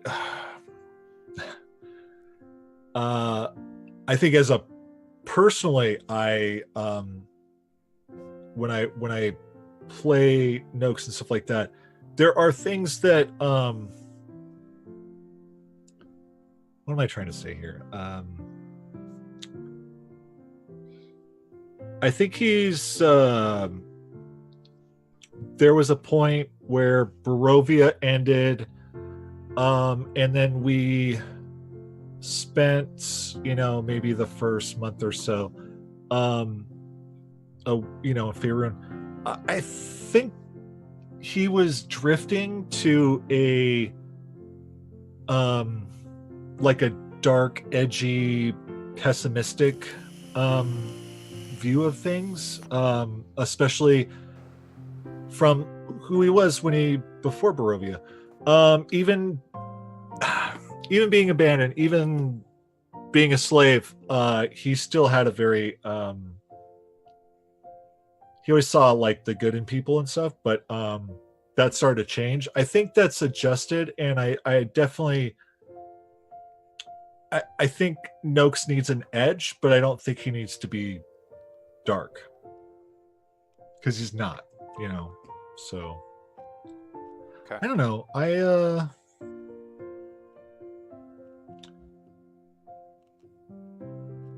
What I like about this game is that we have been playing these characters for A year. almost a year now, and we're literally getting to grow and adapt and change with our circumstances and with our experiences, just like we do in real life. And that is fun to play out, and it's fun to look back. And what do I want from the future? No idea, because It could change in a minute. it could change in a minute, and I love that. I love how, like, if you would have asked me what Noakes would be like in a year, it wouldn't be this guy. So it's fascinating. It's fantastic. I love it. Okay. All right. What about Manchun? What about the other Manchun? We'll say that he has heard about the crazy Manchun. Oh yeah, I'm sure he has, and he probably, obviously, like all the other Manchuns, wants to claim the title that he is the true Manchun. That's obviously his end game. And whether or not the one who is the crazy Manchun is the real Manchun, who knows? He just cares that he is the one who is declared the real Manchun. Also doesn't hurt the fact that if he can usurp also the other Manchun's chosen ship, he would definitely want that. That would be That would be an interesting way to see how that gets passed along. That would be an interesting campaign for him to come back with, as like a permanent guest star. Mm-hmm. Yep. That would be an interesting way to have him come back. I would say, in a way, for right now, this Manchun, he does want to. I would say, if anything, he is power hungry like any other Manchun, but he's not like the other Manchun where they're all stir crazy and want to just hoard all this power.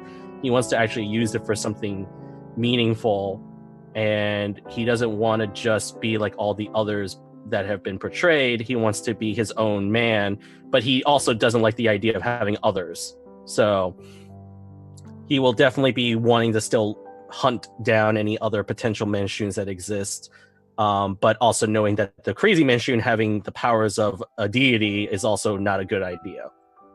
So he would rather have it than have the others take it. It doesn't have to be from Mistra. He could just be No. lying about that. Yeah, Simone, could be. Why would he lie? What's up with lying? Like, honestly. Okay. What is something you want out of the new year more of this campaign? Oh. Deaths. What? Deaths? No. I really, They have a Session- cleric and a druid with reincarnate. So I always have reincarnate memorized. The spells that Oh, I just use for my suddenly, 5. Quinn, all the spellcasters have disintegrate prepared every day. I mean, it's the yeah. I mean, I'm a 10th level grave cleric. I literally have raised dead ready every day. Yeah. But Mhm.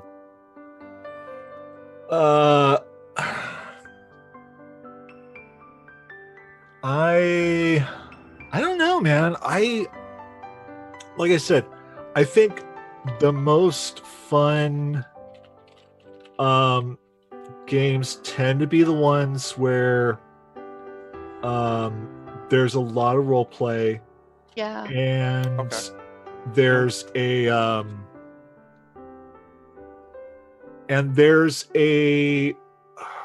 like, for me personally, I love role playing when I can tap into something emotional. Mhm. So if it's, whether, especially if it's if it's sorrow or anything like that, like I can really tap into that, and I really enjoy that. I enjoy playing that out, which is not something you want to do every day or every week, because that means a lot of bad things are happening. Mhm. But at the same time, I mean, shit, that the bad shit, the struggles, the drama and all that, like, that's what makes the game fun. drama You doesn't know? always have to be about life and death. No, it doesn't. But and I personally, some of my I think my favorite all time, like, part of playing this game was the dynamic of actually Noakes and his brother. Like, I loved every second of that. Like, just when it was revealed that Atrix was Noakes' brother, like, and then it was like weeks later before we ever Yeah. before they ever saw each other. Like, there's so much going on in my head, like what, like, how's he really going to react? How's he really feeling about this? How is he gonna, and being able to tap back into that, of how my character feels about certain things, I love that shit. I eat that all day. Okay.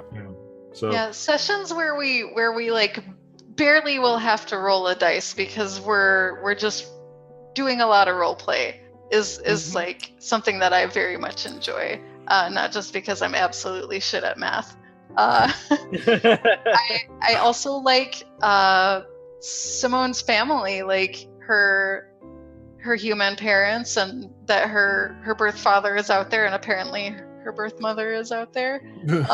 And we met her. I like that she has a You connection to people in the world, that she's not just some like lone wolf adventurer, Mhm. like Mhm. being grounded, especially as much theme as I've been able to like put into the Earth Genasi race, where she is a very grounded character. She's very part of the world, and since we came back from Barovia and she came back with it, she's very like present, and having to, like, with her reactions on stuff, having to like step back from it because she wants to see the bigger picture. She wants to see like what everything affects. And it's difficult sometimes because I think she thinks about a lot more things than she says, and for her to respond sometimes Oh, is a but slower I love response. it. I love it when she slips. I love Simone's sass so much. Like, It's the best kind of sass in the world. Yeah, like the sass of a very polite person Yep. whose mom would pull the ear off a drow. Yeah, that was a great moment. Sorry, Carrie. I don't know if you're still watching, but you got ear pinched by Simone's mom. Oh yeah, and So honestly, did Lala. So what we need more of in 2019 is more Carrie. okay. Yeah. Yep, that would be nice. You know, we just need. We love ya. We just need more Carrie. I try my best. Like when the two hill giants were talking, they're like, "What about you, Mal?" I was like, what? I wasn't listening. There was so much stupid happening." I was like, "Yep, I was waiting for that one." I enjoy my moments playing Melkacha. I do miss playing Moon. That was actually a lot of fun playing Moon. Moon. Yeah, that was a lot of fun. Yep. I had a little too much fun borrowing from Malik the Liar. Perhaps I we'll really- God has another mission I for like you. Mike. Okay. How do you guys feel about murder mystery campaigns? I love them. Like I- short, like 5-session maybe adventures. I'm down. I wouldn't mind. Okay. Yeah. Because if we did that, you will have to role play a lot more and tell me what you're doing as opposed to relying on an investigation roll. Yeah. I think back to that time I was actually a cast member for a murder mystery, and that was very entertaining. I always worry that I'm not like in real life smart enough to do certain things. When you get stuck, you can roll an intelligence check. But yeah, Or but an like that's at the what I same usually time, I've do. done a lot of escape rooms, so I can't be that.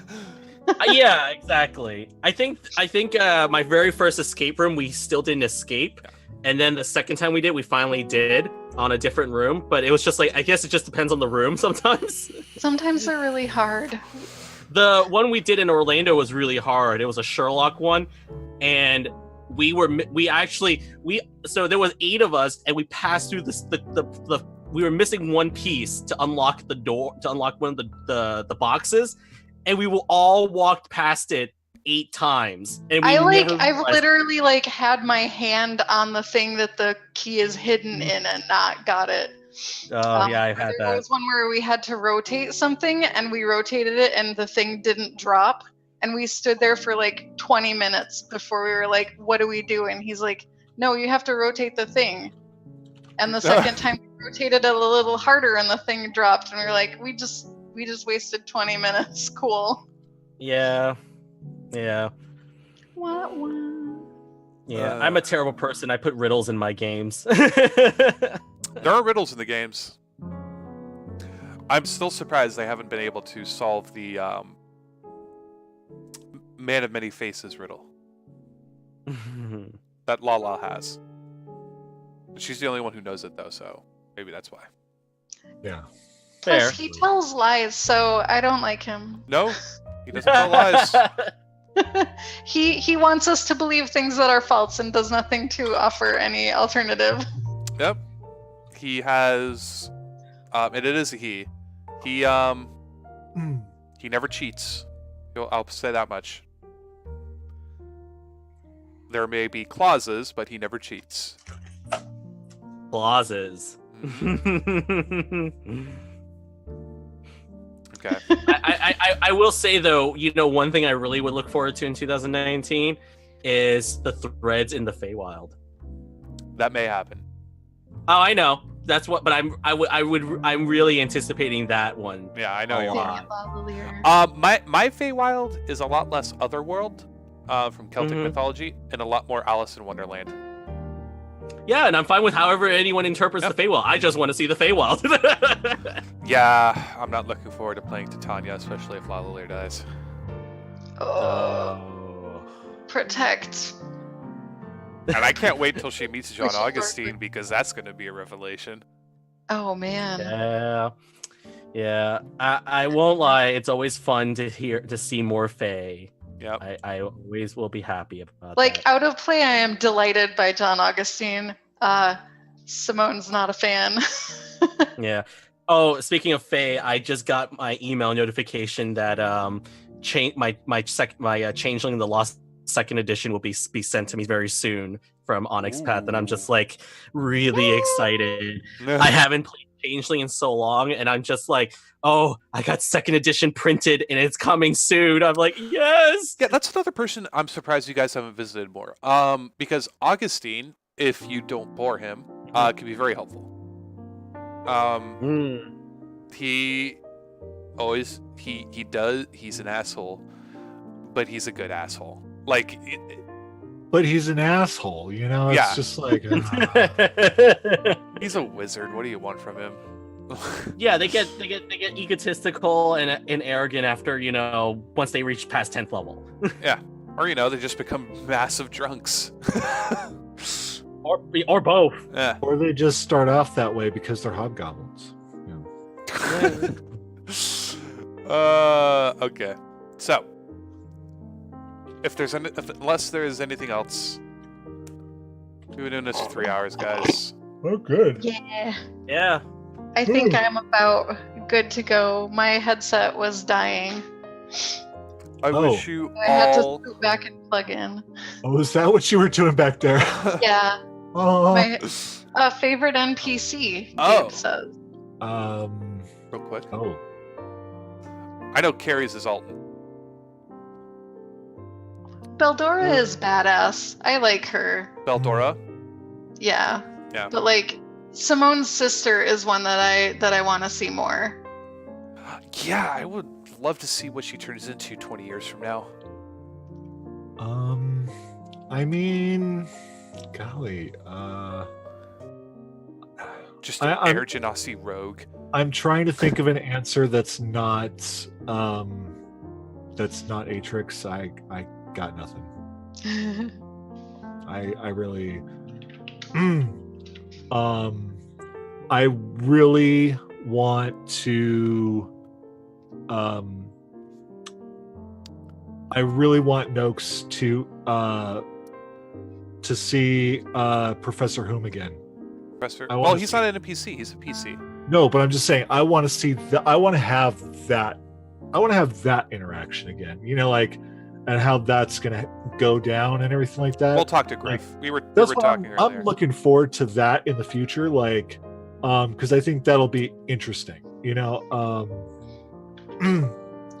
and because I personally like one of my favorite moments in this game was my interaction with him when Noakes was fuming in his room and he came in there and they talked and stuff like that.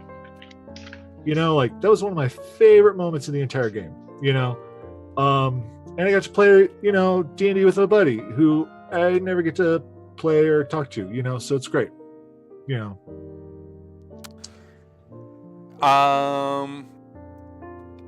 My favorite is I have 3. Mine are Argenvost. I love him. Yeah, that's right. Yeah, yeah. He's very humble. He's So good. he's very powerful, but he doesn't protrude it, and I love that. My other is Bartholomew Winston, Simone's dad. He for reasons that myself and only I know. But he is a good man at heart. Killed a lot of orcs. Hardcore veteran. Still has his great axe. But he those days are over, and he is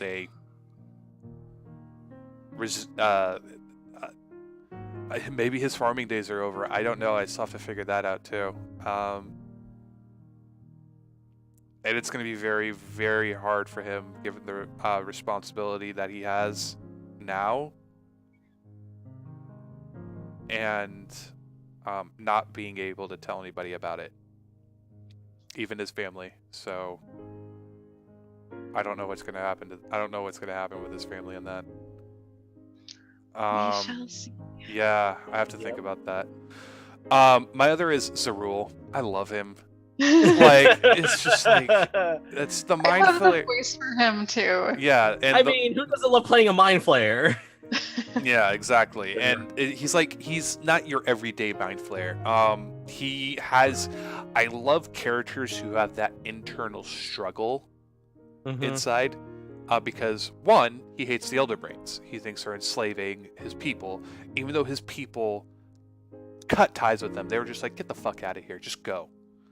But he still wants to do what's best for them. Like, if you guys ever ran across a Gith, like, there's a huge potential for a conflict with him there.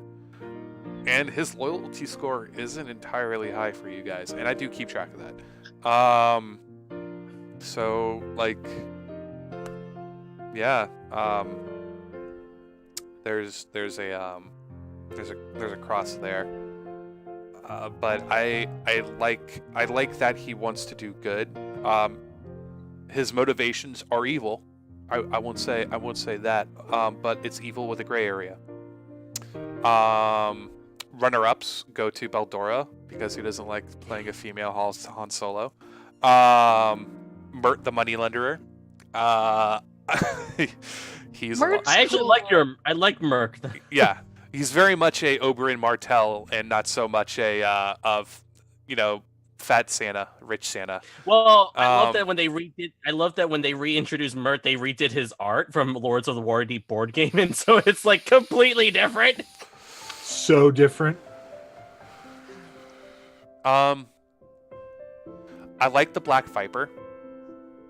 I like anybody who puts Mal in her place. So that includes Chosen Manchun. Yes, and I miss playing Mort. I'm very sad he's dead. But that had to happen.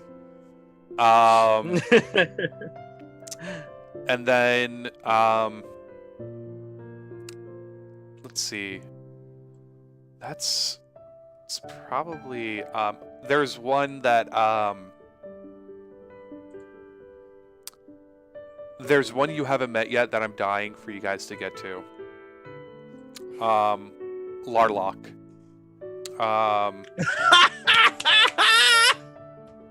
Which That's all I have to say. He is all knowing, and but he is not inherently evil. He protrudes evil, but he is not inherently evil, and it's going to be interesting to play him. You may have to go to him to learn some stuff, but it's interesting. Oh God, I would love that day when I get to see your portrayal of Lorlock. Mm-hmm. I love Lorlock. I think it's a lot more traditional Lich than it is like my Acererak. Oh, I love Acererak. He's my favorite bad guy. I know he's a dick, but Lorlock is one of those just like Lorlock. When you meet, if you ever meet him, you'll he's very distinct in his own way. Mm-hmm. But he is definitely not your stereotypical Lich ever. Yeah. He has his own ambition. He has his own ambitions, but they're probably like the most pedestrian ambitions ever compared to any other Lich you will meet. There's a reason he's the chosen of Mystra. And Yeah! it's well known that he is a Lich chosen of Mystra. Like, that's the only one that was allowed to after the fact. Yeah, the only one that was allowed to be a Lich and a chosen of Mystra. Yeah. I don't like playing villains. I'll create interesting villains, but I don't enjoy playing them. And Lorlock is not really a villain. He's just really a guy. Yeah, he's just like I just want to do things, and I just want to, and that's about it. He is the most all-knowing person or thing on the material plane. So gods fear him. I gotta bum out, guys. Yeah, well, let's just call it there. Yeah. Guys, thank you so much for joining us. It's been a blast. My back hurts. I hope you all have a happy holidays and a Merry Christmas from all of us. We'll see you next time. And hang out on my channel tomorrow night for So Chatty. For So Chatty with Matty. Yes. Goodbye, everyone. Good night. And have a happy new year. Dee, dee, dee, dee, dee.